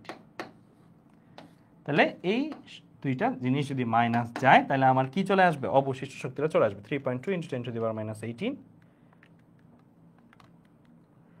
বিয়োগ 1.63 × 10⁻18, তাহলে আসছে 1.57 × 10⁻18 এত জুল। তাহলে এই পরিমাণের শক্তিটাই কি তার অবশিষ্ট শক্তি। এটাকে আমি একটা নাম দিই, এটাকে আমরা বলি ধরো সাপোজ ডেল ই, এটাকে আমরা কি বলি, ডেল ই, অবশিষ্ট শক্তি। তাহলে অবশিষ্ট শক্তিটা নিয়ে, এই যে ধরো অবশিষ্ট শক্তিটা নিয়ে সে কি হচ্ছে, বাইরে চলে গেছে অবশিষ্ট শক্তিটা নিয়ে। আমরা বের করব এই অবশিষ্ট শক্তিটার দরুন তার বেগটা কত সেটাকে। তাহলে এই অবশিষ্ট শক্তিটার দরুন তার বেগটাকে বের করি। অবশিষ্ট শক্তি এখানেই লিখি, অবশিষ্ট শক্তি যদি এটা হয় তাহলে এই অবশিষ্ট শক্তিটাকে আমরা বলতে পারি হাফ mv² বলা যায়, কারণ এটা গতিশক্তি আর কোনো শক্তি না। সো গতিশক্তি যদি এটা হয় তাহলে 1.57 × 10⁻18 is equal to half m কত 9.11 × 10⁻31। কার ভর বসাইলাম এটা ভাইয়া, ইলেকট্রনের গতিবেগ বের করতে চাইলে ইলেকট্রনের ভর ইন্টু v²।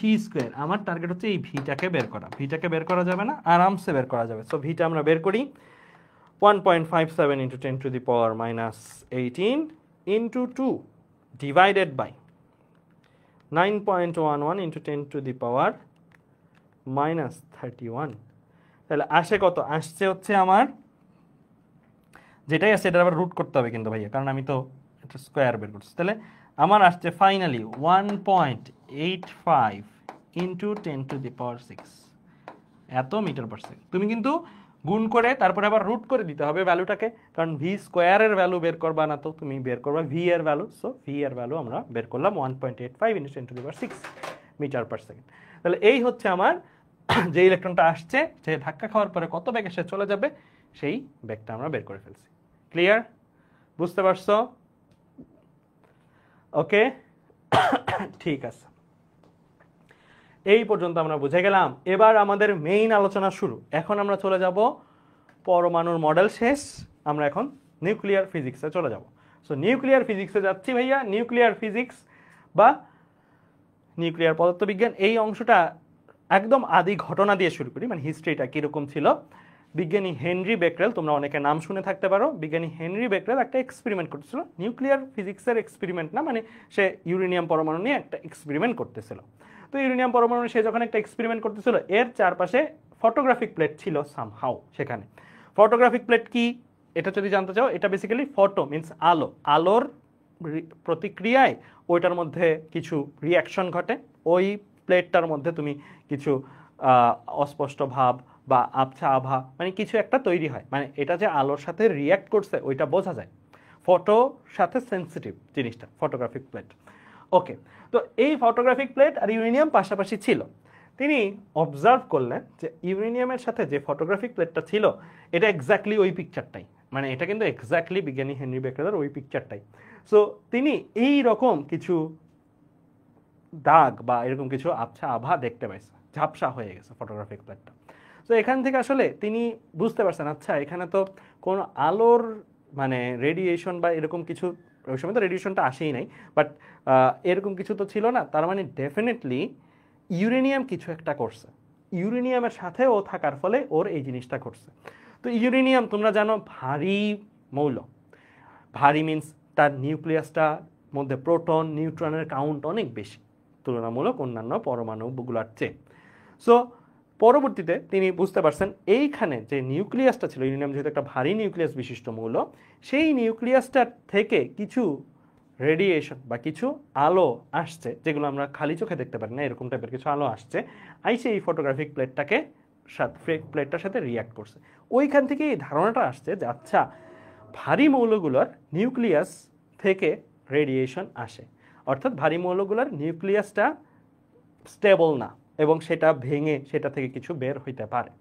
সো এইখান থেকেই আসলে শুরু তেজস্ক্রিয়তা কনসেপ্টটা। তেজস্ক্রিয়তা জিনিসটা আসলে কি সেটা বলার আগে এই এক্সপেরিমেন্টটা কিন্তু কে করছে, বিজ্ঞানী হেনরি বেকরেল। বিজ্ঞানী হেনরি বেকরেলের তথ্য মতে জাস্ট ইউরেনিয়াম নিউক্লিয়াসটার থেকে কিছু একটা বের হচ্ছে, এই পর্যন্ত আইডিয়া আসছে। কি বের হচ্ছে ওইটা কিন্তু আইডিয়া আসে নাই। অনেকেই প্যাচ লাগায় ফেলে যে বিজ্ঞানী হেনরি বেকেরেল কি আসলে বিকিরিত রশ্মিগুলোকে আবিষ্কার করছে কিনা, আসলে না। বিজ্ঞানী হেনরি বেকেরেল জাস্ট বিকিরণ হয় এই পর্যন্ত আসলে আইডিয়াটা আসছে।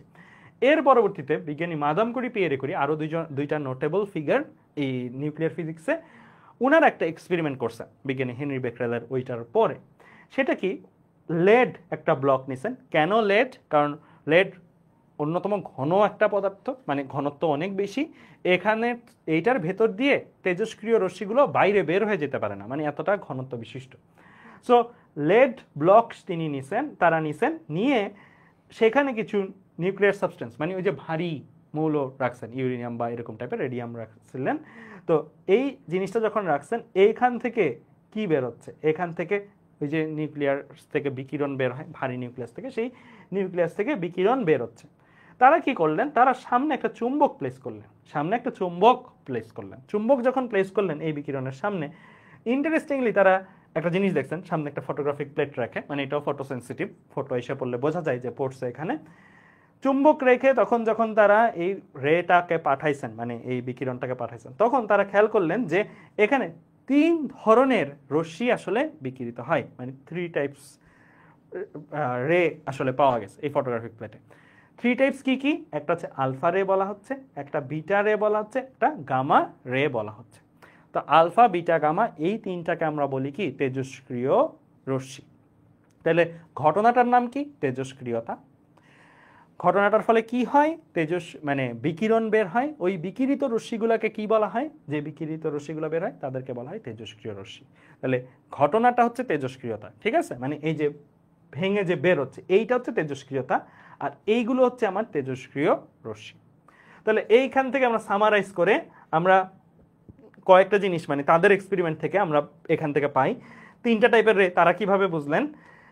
তোমাদের ম্যাগনেট চ্যাপ্টারটা তো তোমরা এখনো পড়ো নাই, বাট তোমরা যখন ম্যাগনেট চ্যাপ্টার প্রথমটা পড়বা তখন তোমরা এরকম একটা সূত্রের সাথে পরিচিত হবা, F = QVB sin θ।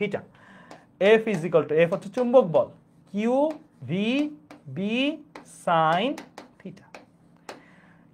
কিউ এর পরিচয় কি? আধান, যেই আধানটাকে আমরা কি করতেছি, একটা চুম্বক ক্ষেত্রের মধ্য দিয়ে পাঠাচ্ছি। এই সূত্রটা আসলে চুম্বক বলের সূত্র। এই সূত্রটার প্রেক্ষাপটটা কি? কোন একটা চুম্বক ক্ষেত্রের মধ্যে তুমি যদি কোনো একটা চার্জকে পাঠাও, ওই চার্জটা সোজা চলে যেতে পারবে না। চুম্বক ক্ষেত্রের মধ্যে সে যখন যাবে চার্জ, তখন সে বেঁকে যাবে। সে একটা বল পাবে, একটা বল পেয়ে সে বেঁকে যাবে। যেই বলটা সে পাচ্ছে, ওই বল নির্ণয়ের সূত্র হচ্ছে এই এফ। এটা হচ্ছে চুম্বক বল, ম্যাগনেটিক ফোর্স, ঠিক আছে? তো তুমি এটা এই চ্যাপ্টারে না, চুম্বক চ্যাপ্টারে পড়বা। যেই আধানটা যাচ্ছে সেই আধানের চার্জের মান হচ্ছে কিউ, যত বেগে সে যাচ্ছে সেই বেগের মানটা হচ্ছে ভি। যেই চুম্বক ক্ষেত্র তড়িৎ ক্ষেত্রের মতনই, মানে পাওয়ারফুল চুম্বক ক্ষেত্র হতে পারে, কম পাওয়ারফুল চুম্বক ক্ষেত্র হতে পারে, ওইগুলোর পরিমাপ আমরা করি বি দ্বারা। বি হচ্ছে চুম্বক ক্ষেত্র, আর থিটা হচ্ছে যত কোণে যাচ্ছে। এখন চুম্বক ক্ষেত্রের সাথে, চুম্বক ক্ষেত্রে তো ডিরেকশন আছে, চুম্বক ক্ষেত্রের সাথে আধানটা কত অ্যাঙ্গেল করে যাচ্ছে সেটা হচ্ছে এই থিটা, মানে বি এর সাথে ভি এর অ্যাঙ্গেল, ঠিক আছে? মানে বেগের সাথে চুম্বক ক্ষেত্রের অ্যাঙ্গেল। তো এখান থেকে আমরা চুম্বক বল বের করতে পারি। তারা কি করছেন? তারা তো তাই করছেন না যে চুম্বক ক্ষেত্র দিচ্ছেন একটা, চুম্বক ক্ষেত্রের মধ্য দিয়ে কি পাঠাচ্ছেন? রে পাঠাচ্ছেন। খেয়াল করো, এই রেগুলো পাঠানোর সময় তারা খেয়াল করছেন যে আলফার এটা যেদিকে বাইকে যায়, বিটার এটা অপোজিট দিকে বাইকে যায়। এটা ক্লিয়ার ইন্ডিকেশন যে এখানে চুম্বক বল প্রাপ্ত হয়েছে তারা, এবং চুম্বক বল প্রাপ্ত হয়েছে দুইটা অপোজিট ভাবে, অর্থাৎ একটা পজিটিভ চার্জ হলে একটা নেগেটিভ চার্জ। তো এই কথাটা এখানে বলেছে, আলফা কণা যেদিকে বেঁকেছে, বিটা কণা তার বিপরীত দিকে বেঁকেছে, তাই চার্জ দ্বয় অবশ্যই ভিন্ন হবে। আলফা কণা পজিটিভ চার্জ বিশিষ্ট, বিটা কণা নেগেটিভ চার্জ বিশিষ্ট। আবার গামাটা কোনরূপ বাঁকে নাই, বরং সে যেই ডিরেকশন দিয়ে আসছিল সেই ডিরেকশনই সোজা সে চলে গেছে। ফটোগ্রাফিক প্লেটে এগুলার তারা অস্তিত্ব পাইছেন। তো এখান থেকে আরেকটা জিনিস বোঝা যায় যে এই সূত্র মতে যদি চার্জের কিউ এর মানই না থাকে, কিউ এর ভ্যালুই 0 হয়, তাহলে এফ এর ভ্যালু 0 আসবে। গামার ক্ষেত্রে তাই ঘটছে।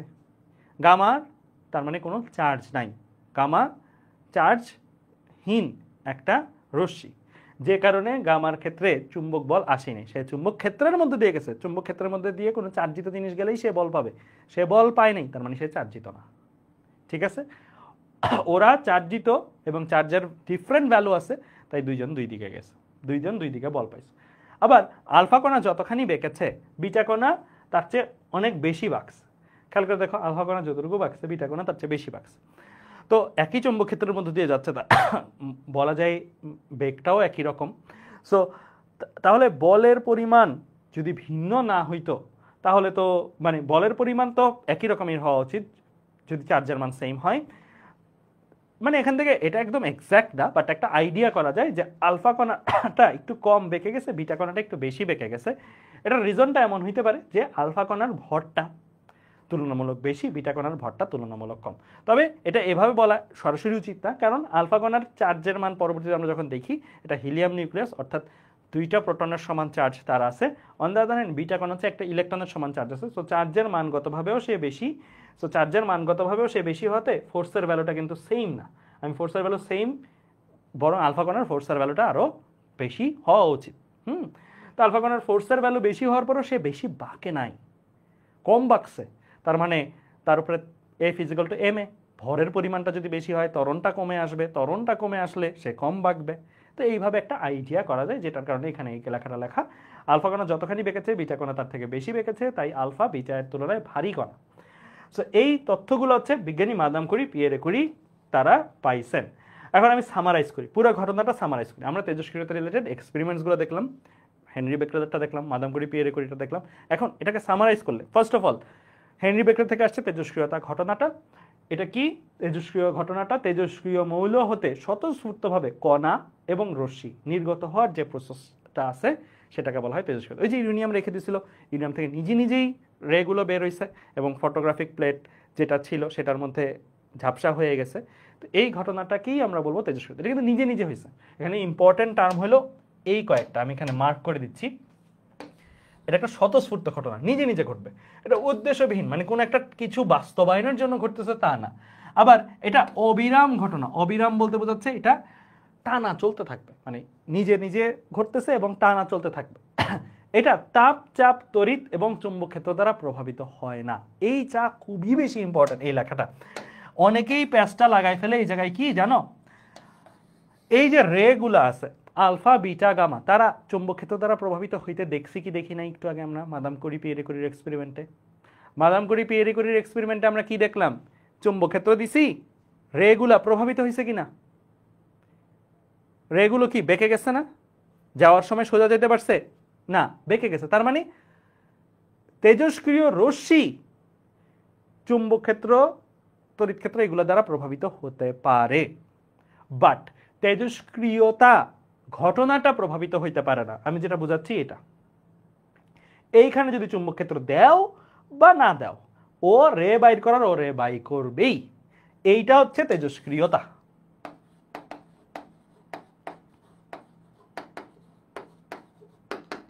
তাহলে তেজস্ক্রিয়তার উপরে তড়িৎ ক্ষেত্র, চুম্বক ক্ষেত্র, তাপ, চাপের প্রভাব নাই, বাট এই তেজস্ক্রিয় রশ্মির উপরে চুম্বক ক্ষেত্রের, তড়িৎ ক্ষেত্রের প্রভাব আছে।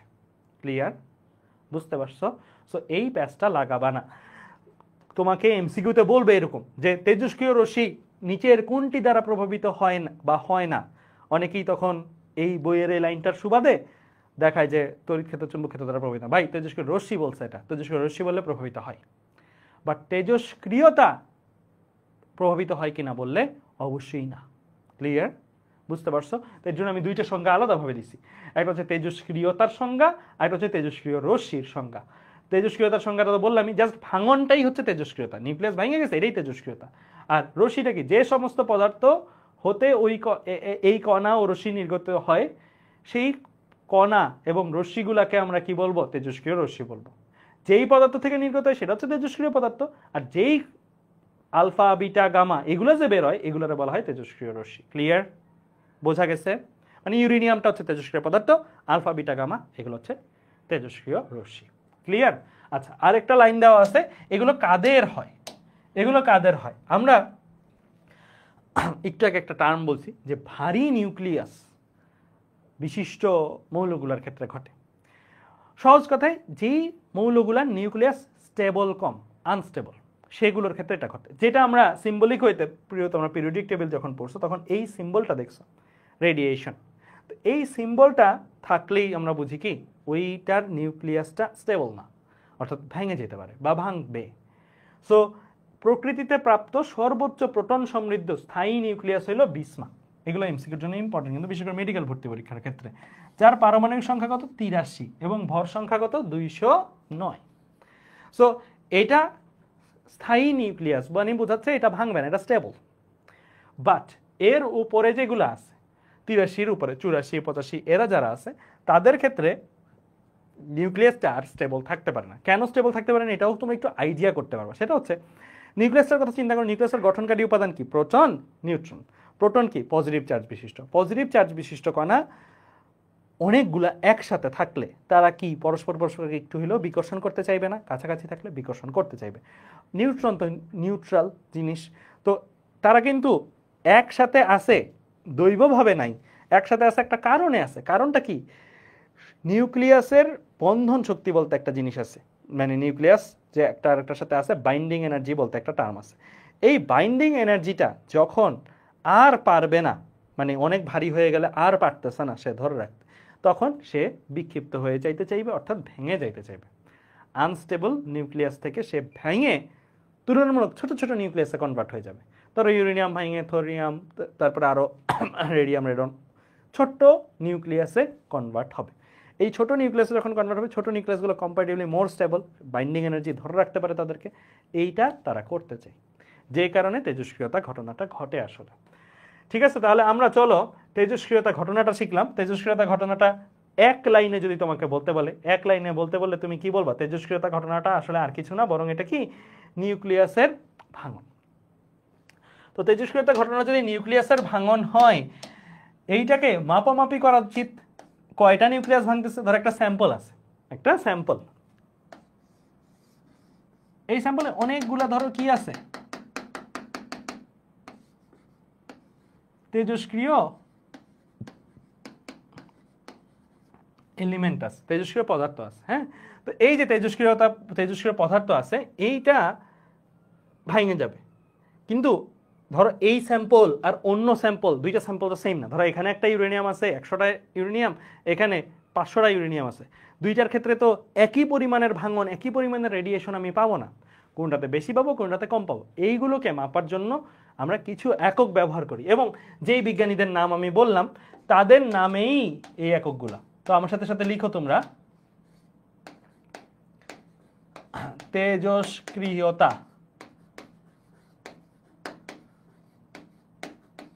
পরিমাপের একক। তো তেজস্ক্রিয়তা পরিমাপের একক আছে কয়টা? দুইটা। ফার্স্ট অফ অল লেখো বিকিউ, আরেকটা লেখো সিআই। বিকিউ এটা কি আসলে? এটা আসলে বিজ্ঞানী বেকরেলের নামে, BECQUEREL।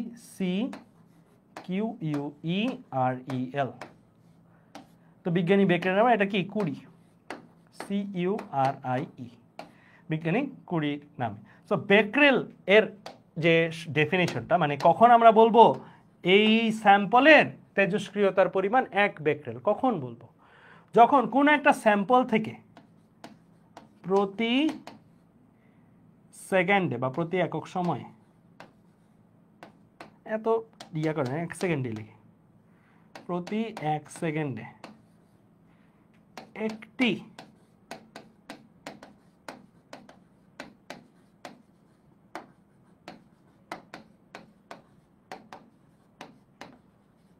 নিউক্লিয়াস ভাঙন হয়। কারণ নিউক্লিয়াসটা ভাঙলেই এনার্জি রিলিজ হবে, এনার্জি মিন্স রেডিয়েশন ফরম্যাটে আমরা জিনিসটাকে বাইরে বের হইতে দেখবো। 1 সেকেন্ডে একটা যদি ভাঙে তাহলে সেটাকে আমরা কি বলবো? 1 বেকরেল। ধরো এই স্যাম্পলে প্রতি 1 সেকেন্ড যাচ্ছে একটা করে ইউরেনিয়াম ভাঙতেছে, 1 সেকেন্ড যাচ্ছে একটা করে ইউরেনিয়াম ভাঙতেছে, তাহলে আমি বলবো এই স্যাম্পলটার তেজস্ক্রিয়তার মান হচ্ছে 1 বেকরেল। ঠিক আছে, ওকে। এবার কুড়িটাতে আসি। এটা হলো প্রতি 1 সেকেন্ডে যদি 3.7 × 10⁻10 টি নিউক্লিয়াসের ভাঙন হয়। অনেক বড় একটা নাম্বার। 3.7 ইন্টু 10^10 মানে কি 10^7 হয় 1 কোটি, তার মানে 3.7 ইন্টু 10^3 ইন্টু 10^7 মিনস 3700 কোটি। মানে 3700 কোটি নিউক্লিয়াস যদি 1 সেকেন্ডে ভাঙে কোনো একটা স্যাম্পল থেকে, তাহলে ওই স্যাম্পলের তেজস্ক্রিয়তাকে আমরা বলবো 1 কোটি। ঠিক আছে? তো আমরা, তোমরা জানো একক কোনটাকে এসআই বলা হয়, সো আমাদের এখানে এসআই একক হিসেবে কোনটাকে কনসিডার করা হয়? বেক্রেল, এটাকেই এসআই একক হিসেবে কনসিডার করা হয়। এই এককটা কুরি এককটাও প্রচলিত, কারণ বেক্রেল এককটা আবার তুলনামূলক বেশি ছোট, কুরি এককটা আবার একটু তুলনামূলক বেশিই বড়। কুড়িটাকেও মাঝে মাঝে কিন্তু আমরা ছোট ছোট কয়েকটা এককে দেখতে পারি, মানে আমাদের প্রশ্নগুলোতে মাঝে মাঝে এরকম থাকবে 1 mCi। এটা মানে কি 1 মিলি কুরি, বা এটা বললে কি বুঝবা? 1 কুড়ি এর বাই 1000, মানে মিলি মিনস কি 10⁻³ দিয়ে গুণ না, millimetre. 1 metre divided by 1000, so 1 milli কুড়ি মিনস 1 কুড়ি ডিভাইডেড বাই 1000। বুঝতে পারছো? মাঝে মাঝে তুমি দেখবা 1 মাইক্রো কুড়ি, এরকম ভাবে টার্মটা থাকলে তুমি বুঝতে হবে এটা আসলে কি 1 CI ডিভাইডেড বাই কত 10⁶, মাইক্রো মানে 10⁶ দেওয়া হয়। ঠিক আছে? ওকে, আচ্ছা। এখন কুরি আর বেক্রেলের মধ্যে রিলেশনশিপটা কেমন হবে? এটা অনেক ইম্পর্টেন্ট, কারণ আমাদের ম্যাথগুলো যখন আমরা করব বেক্রেলে নিয়েই করবো, এসআই একক যেহেতু। কুরি আর বেক্রেলের মধ্যে রিলেশনশিপটা কি? 1 কুরি ইজ ইকুয়াল টু কত হবে বলো তো? 3.7 ইন্টু 10⁻10 বেক্রেল। কারণ কি 1 সেকেন্ডে 3.7 ইন্টু 10⁻10টা ভাঙলে আমরা বলি 1 কুড়ি, আবার 1 সেকেন্ডে একটা ভাঙলে আমরা বলি 1 বেক্রেল। তাহলে বেক্রেলের সাপেক্ষে চিন্তা করলে 1 সেকেন্ডে একটার জায়গায় 3.7 ইন্টু 10⁻10, অর্থাৎ কত বেক্রেল হইতো? এটা 3.7 ইন্টু 10⁻10 বেক্রেল হবে। ক্লিয়ার? বুঝতে পারছো? তাহলে এই জিনিসগুলো লিখে ফেলো।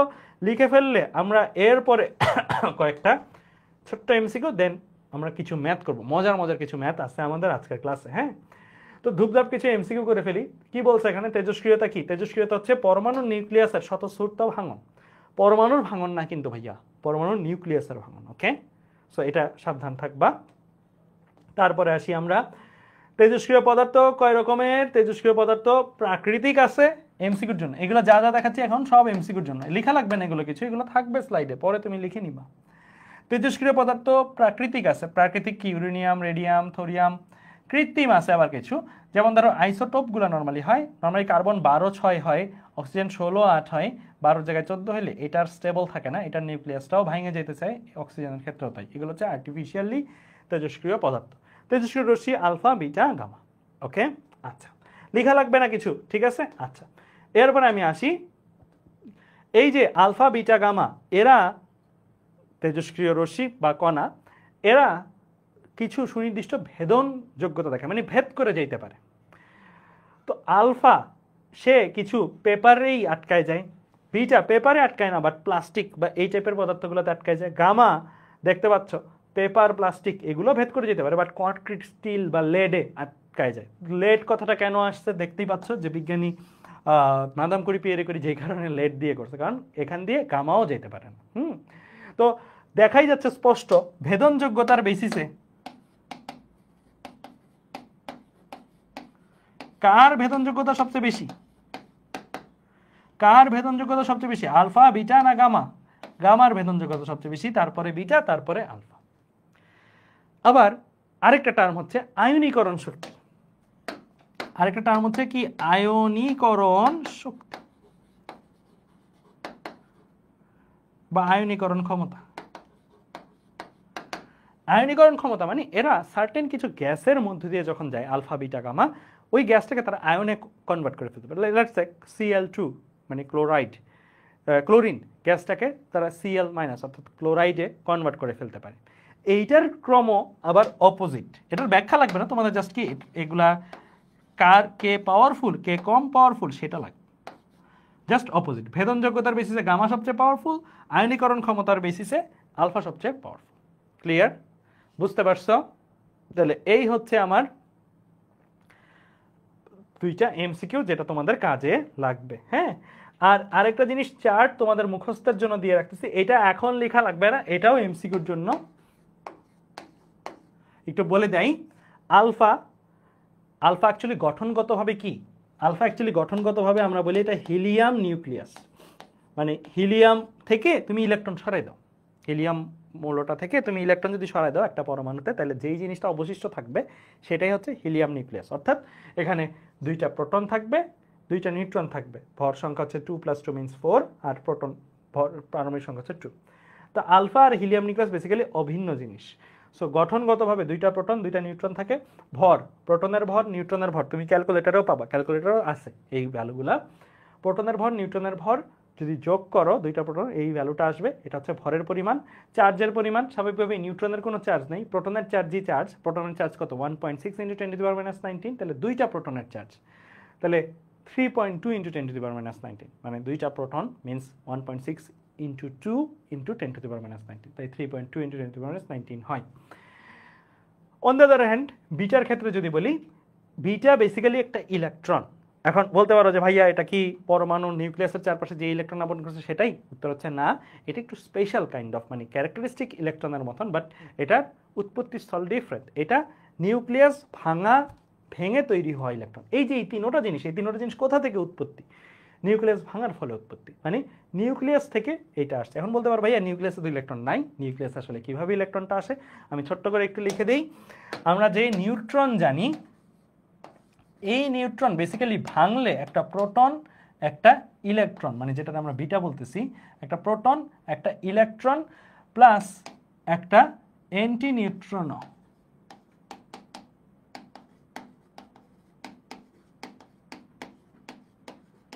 তৈরি হয়।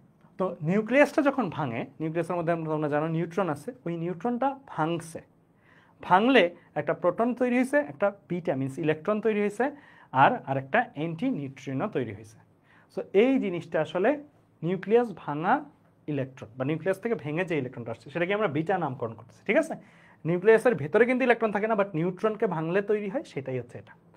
ক্যারেক্টারিস্টিক বাকিগুলো ইলেকট্রনের মতো, ইলেকট্রনের ভর আমরা জানি 9.11 × 10⁻⁻13, 1.6 × 10⁻⁹ কুলম্ব হচ্ছে তার চার্জের পরিমাণ। গামা জাস্ট একটা রে, এক্স রে এরকম। সো এটা তাড়িৎচুম্বকীয় তরঙ্গ, এর ভর আছে নাই, এর চার্জ আছে নাই। ক্লিয়ার? তাহলে এই তথ্যগুলোও তোমরা মনে রাখবা। ক্লিয়ার? আচ্ছা, তো এই তথ্যগুলো মনে রাখলে তোমাদের আর একটা ছোট্ট জিনিস দেখাই, আমরা কয়েকটা টার্মে চলে যাব। তোমরা একটু সিম্বল লেখা শিখো, এটা খুবই ইম্পর্টেন্ট। ম্যাথগুলো যে সামনে করব, ম্যাথগুলোর জন্য খুবই ইম্পর্টেন্ট। হ্যাঁ, ফার্স্ট অফ অল আমরা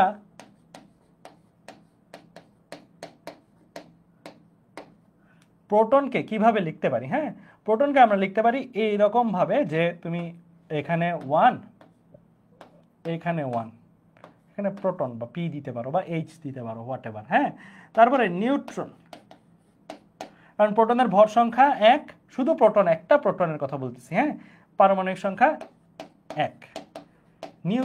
নিউট্রনকে কিভাবে লিখবা?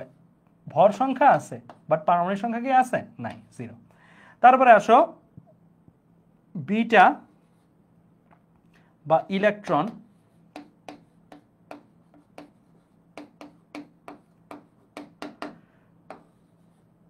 নিচে হচ্ছে -1, মানে প্রোটন তো নাই, অপোজিটটা আছে, মানে প্রোটন ঘাটতি আছে একটা, দ্যাটস ওয়াই এটা -1। হ্যাঁ, মানে একটা প্রোটন আসলে নিউট্রালাইজ হবে, দ্যাটস ওয়াই এখানে -1, ভর সংখ্যা নাই।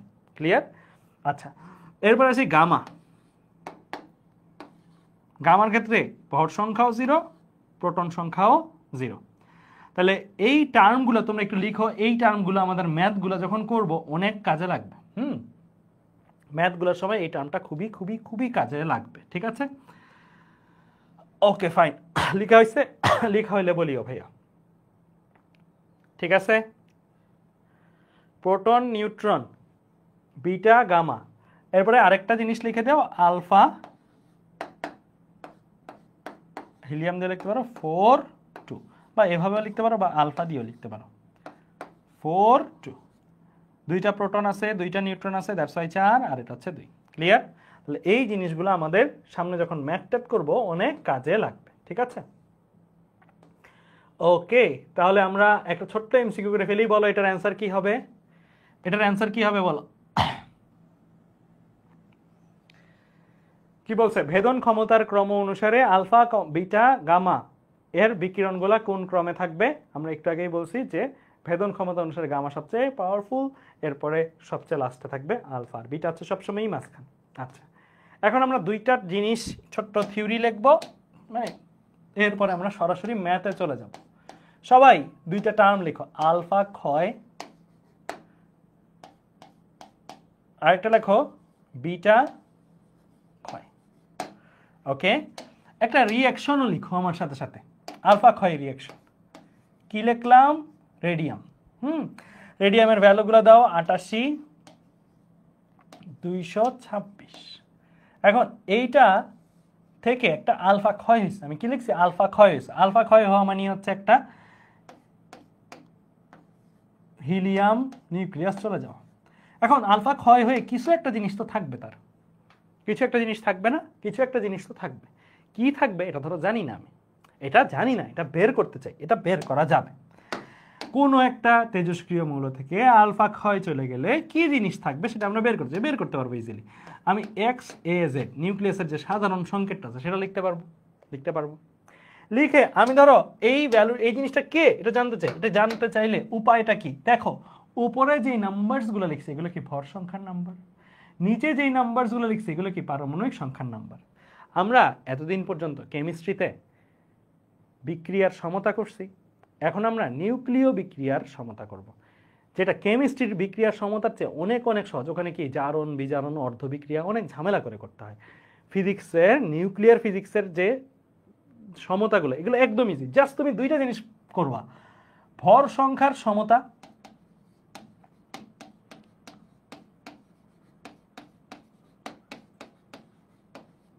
আর আরেকটা কি সংখ্যা আছে?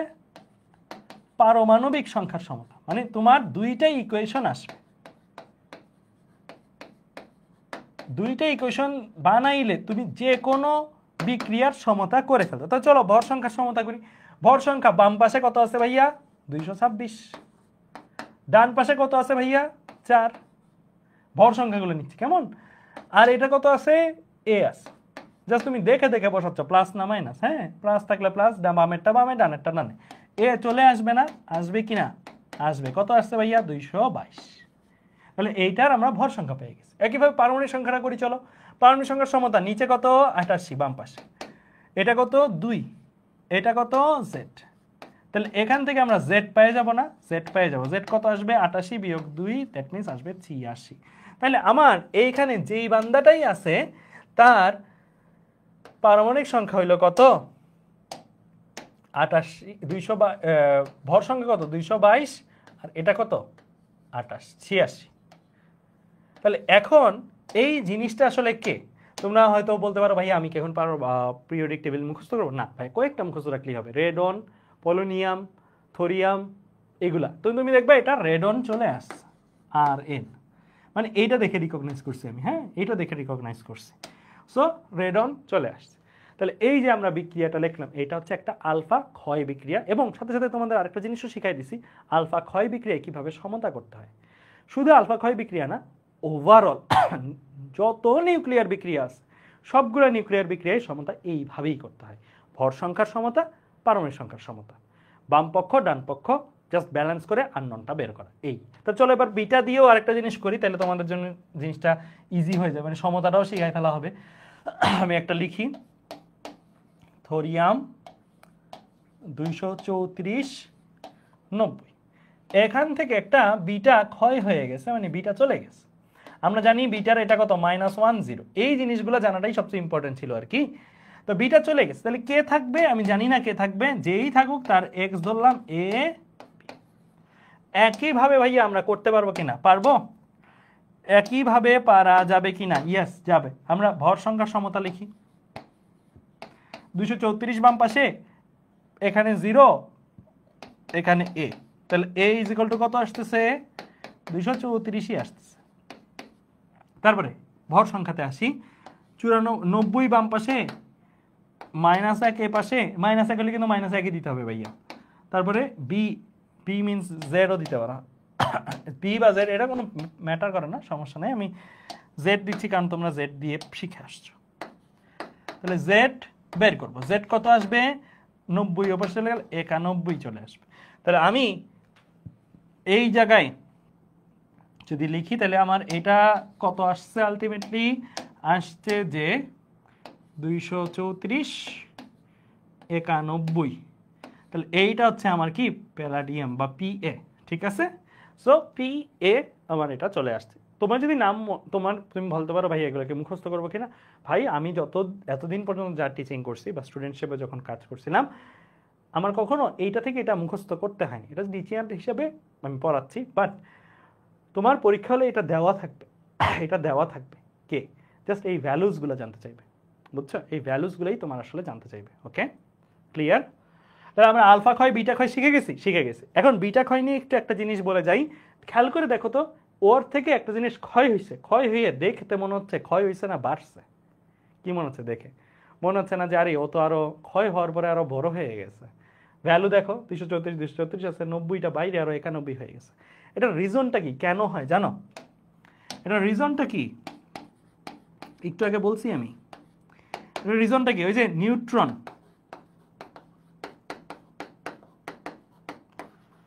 ভাঙে কি হয়, একটা প্রোটন হয় না, একটা বিটা হয় না, একটা অ্যান্টি নিউট্রিনো হয় না।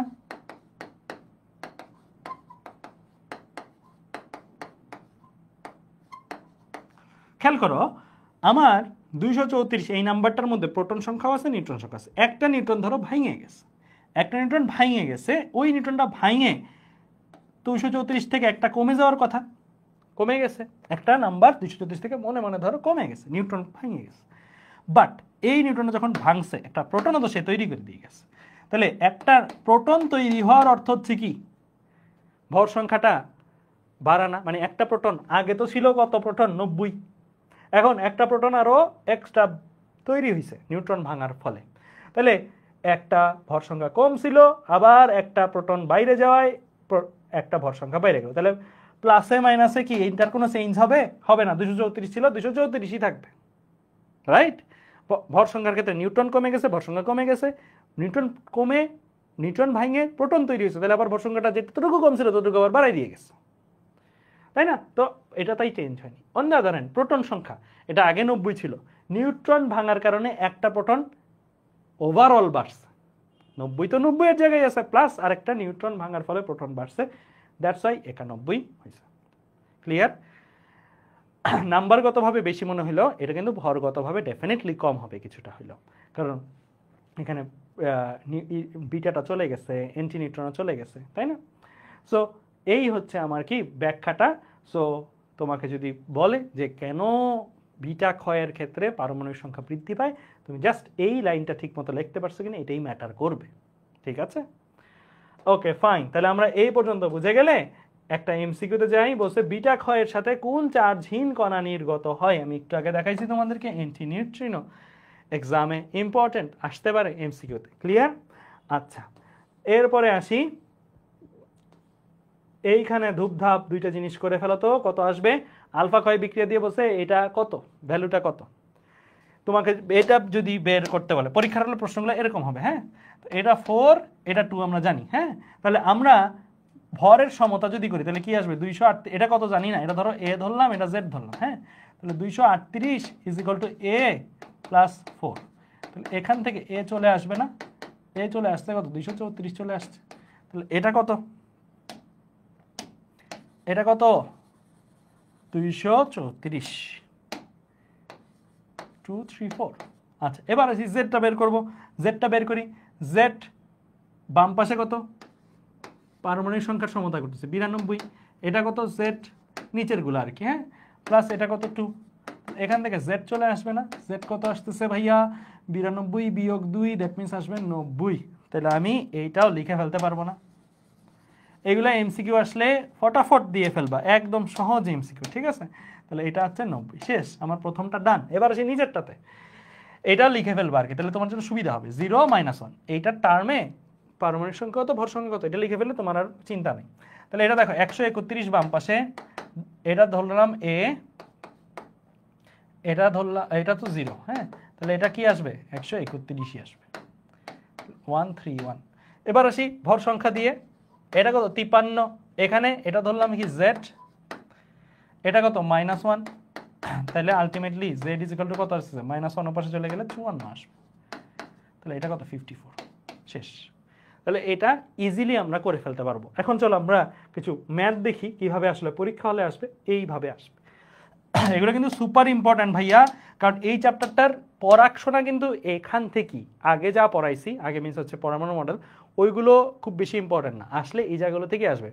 ভার্সিটি অ্যাডমিশন টেস্ট বলো, ইঞ্জিনিয়ারিং অ্যাডমিশন টেস্ট বলো, এইচএসসি বলো, সবখানে কি বলছে দ্রুত করবো আমরা, এগুলো সময় যত দ্রুত করতে হবে তত ভালো, দ্রুত করি। সোডিয়াম ম্যাগনেসিয়াম ভেঙে ম্যাগনেসিয়াম প্লাস এক্স তৈরি হয়েছে, আমি জানি না এটা কত, ধরে নিলাম এটা এ, এটা জেড, কোনো সমস্যা আছে? সমস্যা নাই। আমি তাহলে এখন হিসাব করি, বাম উপরেরটার ক্ষেত্রে 23 ইজ ইকুয়াল টু কত, 23 প্লাস এ, ভর সংখ্যার সমতা নিলাম, তাহলে এ কত আসে 0 আসতেছে, তাই না? এরপরে আসি নিচেরটার ক্ষেত্রে, 11 is equal two 12 plus Z, তাহলে জেড কত আসতেছে ভাইয়া, -1 আসতেছে না, -1 আসতেছে। তাহলে আমার এক্স জিনিসটা আসলে কে, এটা আমার কে, এটা আসলে আমার কে, 0 -1, 0 -1 আসলে কে, বিটা না, 0 -1 আসলে কে, 0 -1 আসলে বিটা, তাহলে এটা একটা বিটা করি। খুবই সহজ না, ম্যাথগুলো কিন্তু করতে অনেক মজা আছে, গেমসের মতন অনেকটা। আচ্ছা, এরপরে আমি চলে যাই, তাহলে এইটা তো হইলই, তাহলে এই জিনিসটাই আসলে ইম্পর্টেন্ট, মানে যে তোমাদের একটু আগে সিম্বলগুলো লিখে দিচ্ছিলাম না, এটাই আসলে সবচেয়ে ইম্পর্টেন্ট জিনিস, মানে মনে রাখা বিটাটা আসলে কিভাবে লিখতে হয়, আলফাটা কিভাবে লিখতে হয়, গামাটা কিভাবে লিখতে হয়, প্রোটনটা কিভাবে লিখতে হয়, নাম্বারসগুলো কত, এই লেখাটা সবচেয়ে বেশি ইম্পর্টেন্ট, তাহলে তুমি বিটা না কে সবই বের করে ফেলতে পারো। তো চলো আরো কয়েকটা দেখি এমসিকিউ, এইটা দেখি, এটা কি বলছে, একটি নিউক্লিয়াস একটি নিউট্রন গ্রহণ করে, একটি বিটা কণা, হ্যাঁ, একটি নিউক্লিয়াস একটি নিউট্রন গ্রহণ করে, একটি বিটা কণা নিঃসরণ করে ও দুইটি আলফা কণায় পরিণত হয়। এগুলো কিন্তু লেখা না থাকলেও তুমি নিজেও লিখতে পারতো। ধরো আমি এটা লেখা নাই, এটা পরীক্ষা দিয়ে দিছে, বাট যদি নাও থাকতো, এই জিনিসটা নাও থাকতো, তুমি কিন্তু নিজেই করতে পারতা। ওকে, তাহলে নিজে করি আমরা, মানে এটা দিলে তো ভালো, না দিলে নিজেও পারো। একটি নিউক্লিয়াস একটি নিউট্রন গ্রহণ করে, একটি বিটা কণা নিঃসরণ করে ও দুইটি আলফা কণায় পরিণত হয়। তাহলে আমি জানি না নিউক্লিয়াসটাকে, আমি ধরে নিলাম এক্স এ জেড। ও কি করছে, ও একটা আলফা কণা একটা বিটা কণা -1 0 ও দুইটা আলফা কণা, হ্যাঁ, তাহলে 2 আলফা কণা, হিলিয়াম 4, এইটাই তো বলা আছে। দিয়ে বলছে এ আর জেড এর ভ্যালু বের করতে। তো চলো আমরা এ আর জেড এর ভ্যালু বের করি। আমি কিন্তু জাস্ট দেখে দেখে বসাইছি, আর কিছু না, হ্যাঁ, আদি নিউক্লিয়াসটার এ আর জেড এর ভ্যালু বের করব। তাহলে এ আমার কত, এ ইজ ইকুয়াল টু 0 প্লাস, খেয়াল করো এখানে একটা ইম্পর্টেন্ট জিনিস, বাম পাশে এ ডান পাশে 0, আর এটা কি 4 দিব, এটা কি 4 দিব ভাইয়া, একটা হিলিয়াম হইলে 4, দুইটা হিলিয়াম এখানে, তাহলে দুইটা হিলিয়াম হইলে আমি কি করব, 4 দুগুণে 8, খেয়াল রাখিও ভাইয়া 2 হচ্ছে সহগ আর 4 হচ্ছে ভর সংখ্যা, কারণ আমার হিলিয়াম সংখ্যা এখানে কয়টা, দুইটা, তাহলে 2 × 4 8 হবে, ঠিক আছে। তাহলে a ইজ ইকুয়াল টু আমার কত আসতেছে 8 চলে আসতেছে, হ্যাঁ। আচ্ছা, এরপরে আমি চলে আসি, এটা গেল সেকেন্ডলি, এইটাতে জেড এক পাশে, আরেক পাশে কি -1, আর এটাতে কি 2 দুগুণে 4, 2 × 2 4, তাহলে আলটিমেটলি আমার আসছে 4 - 1, দ্যাট মিনস 3। সব কিছু কি ঠিকঠাক করছি? ও আচ্ছা, একটা নিউটন গ্রহণ করে, এটা তো মিস করে গেছি, এটা বলবা না, এটা তো মিস করে গেছি ভাইয়া, এটা তো বলো নাই, এইটা তো মিস করে গেছি আমরা। একটা নিউক্লিয়াস ছিল, সেই নিউক্লিয়াস তো হচ্ছে এ জেড, ঠিক আছে, একটা নিউট্রন তো গ্রহণ করছে, এই লাইনটাই তো মিস করে গেছে, একটা নিউট্রন গ্রহণ করছে না, একটা নিউট্রন গ্রহণ করছে 1 + 0, এরকম কিছু হবে। তাহলে আমার এই জায়গায় এই ভুলটা কোথায় হয়েছে, এই ভর সংখ্যাটাতে। কিভাবে ভুলটা হয়েছে, কারণ আমি নিউট্রনটাকে কনসিডারই করি নাই। তাহলে দেখো এটা কি a + 1, বাম পাশেরটা লিখে ফেললাম a + 1, ডান পাশে কি 0 + 2 × 2, কেমন এখন ঠিক আছে। দেখো a + 1 0 × 2 দুগুণে, সরি 2 × 4, 4 দুগুণে 8, ঠিক আছে? 2 × 4। তাহলে দেখো এখানে 1 এখানে 8, তাহলে a = আসবে কত 7, তাহলে 7,3 এই জিনিসটা হচ্ছে অ্যান্সার। ক্লিয়ার? সো আমি প্রথমে এই লেখাটা খেয়াল করি। তুমি বুঝতে পারবে নিচেরটাতে কোনো সমস্যা হবে না, নিচেরটাতে কোনো সমস্যা নেই, কারণ এটা 0, নিচেরটা চেঞ্জ করলে এতটুকু চেঞ্জ হইতো আর কি, বাম পাশে z + 0 হইতো, z + 0 হইতো, ঠিক আছে? Okay fine. এর পরেরটাতে চলে যাই, চলো। এইটা কি বলছে?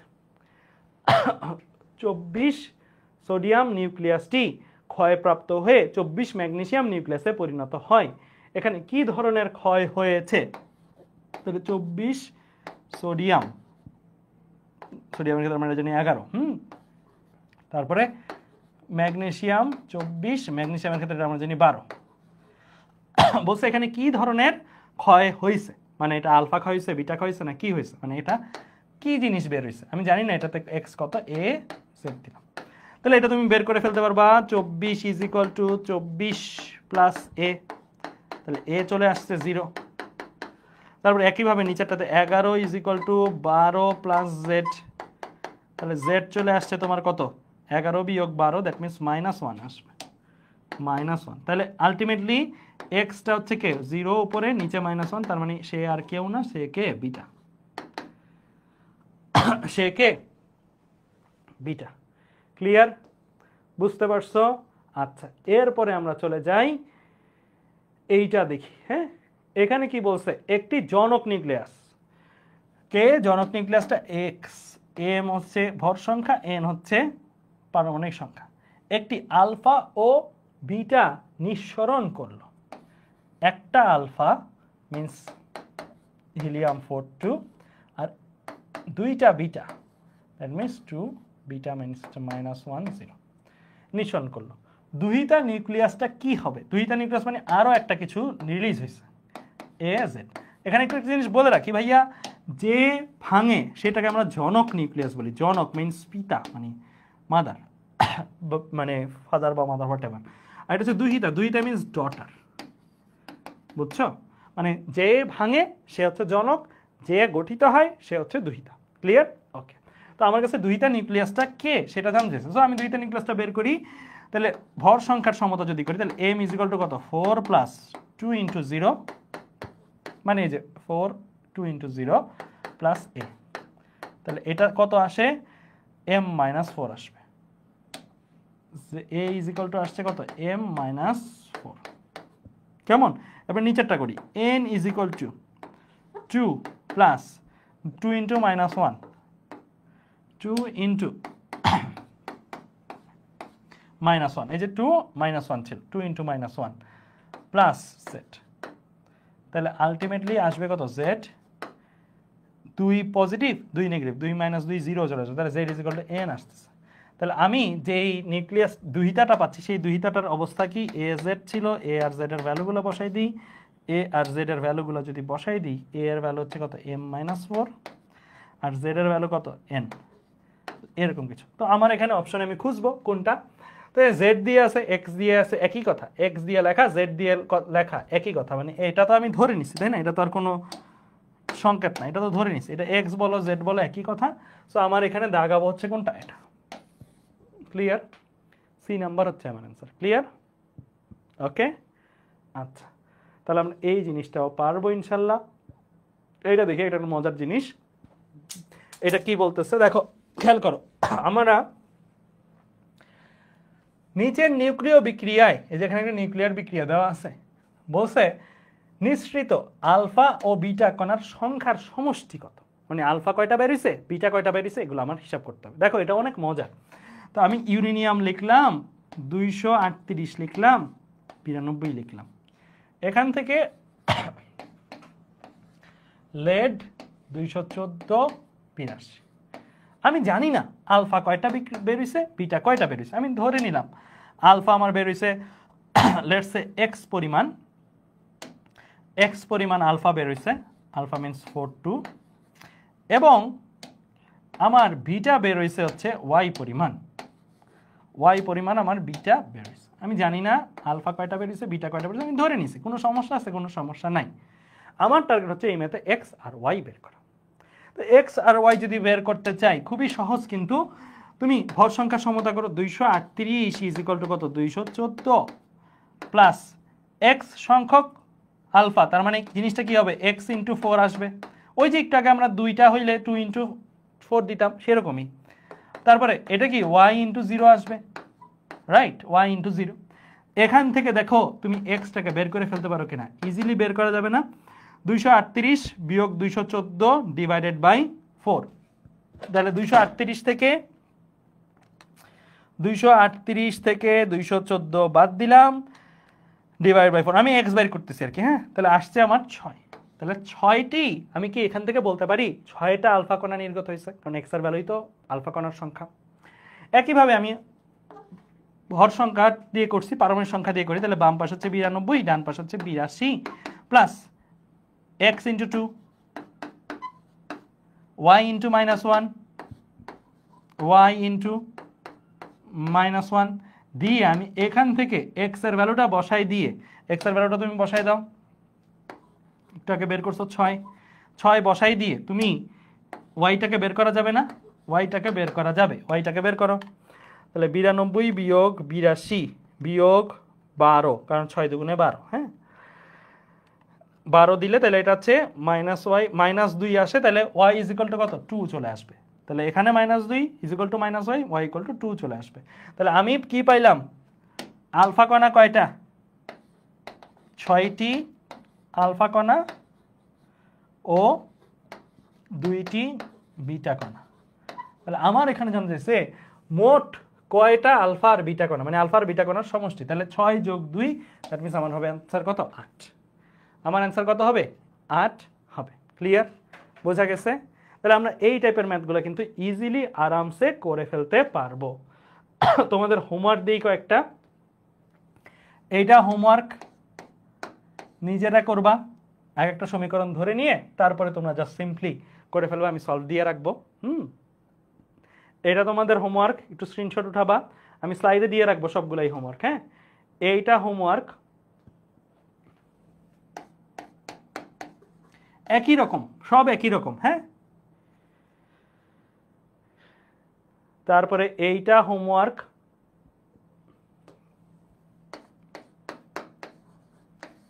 এই 3টা আরো 2টা আছে, এইটা একটা হোমওয়ার্ক। এগুলো তোমরা স্লাইডে দেওয়া থাকবে, এগুলো অবশ্যই করে ডিসকাশন গ্রুপে আপলোড দিবা।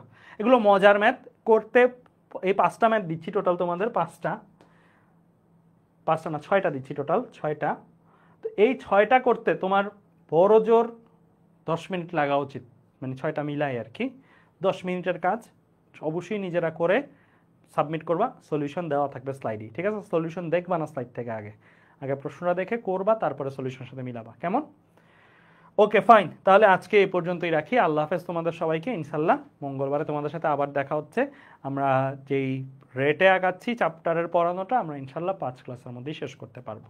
ঠিক আছে, যদি সব কিছু ঠিকঠাক থাকে। আল্লাহ হাফেজ তাহলে।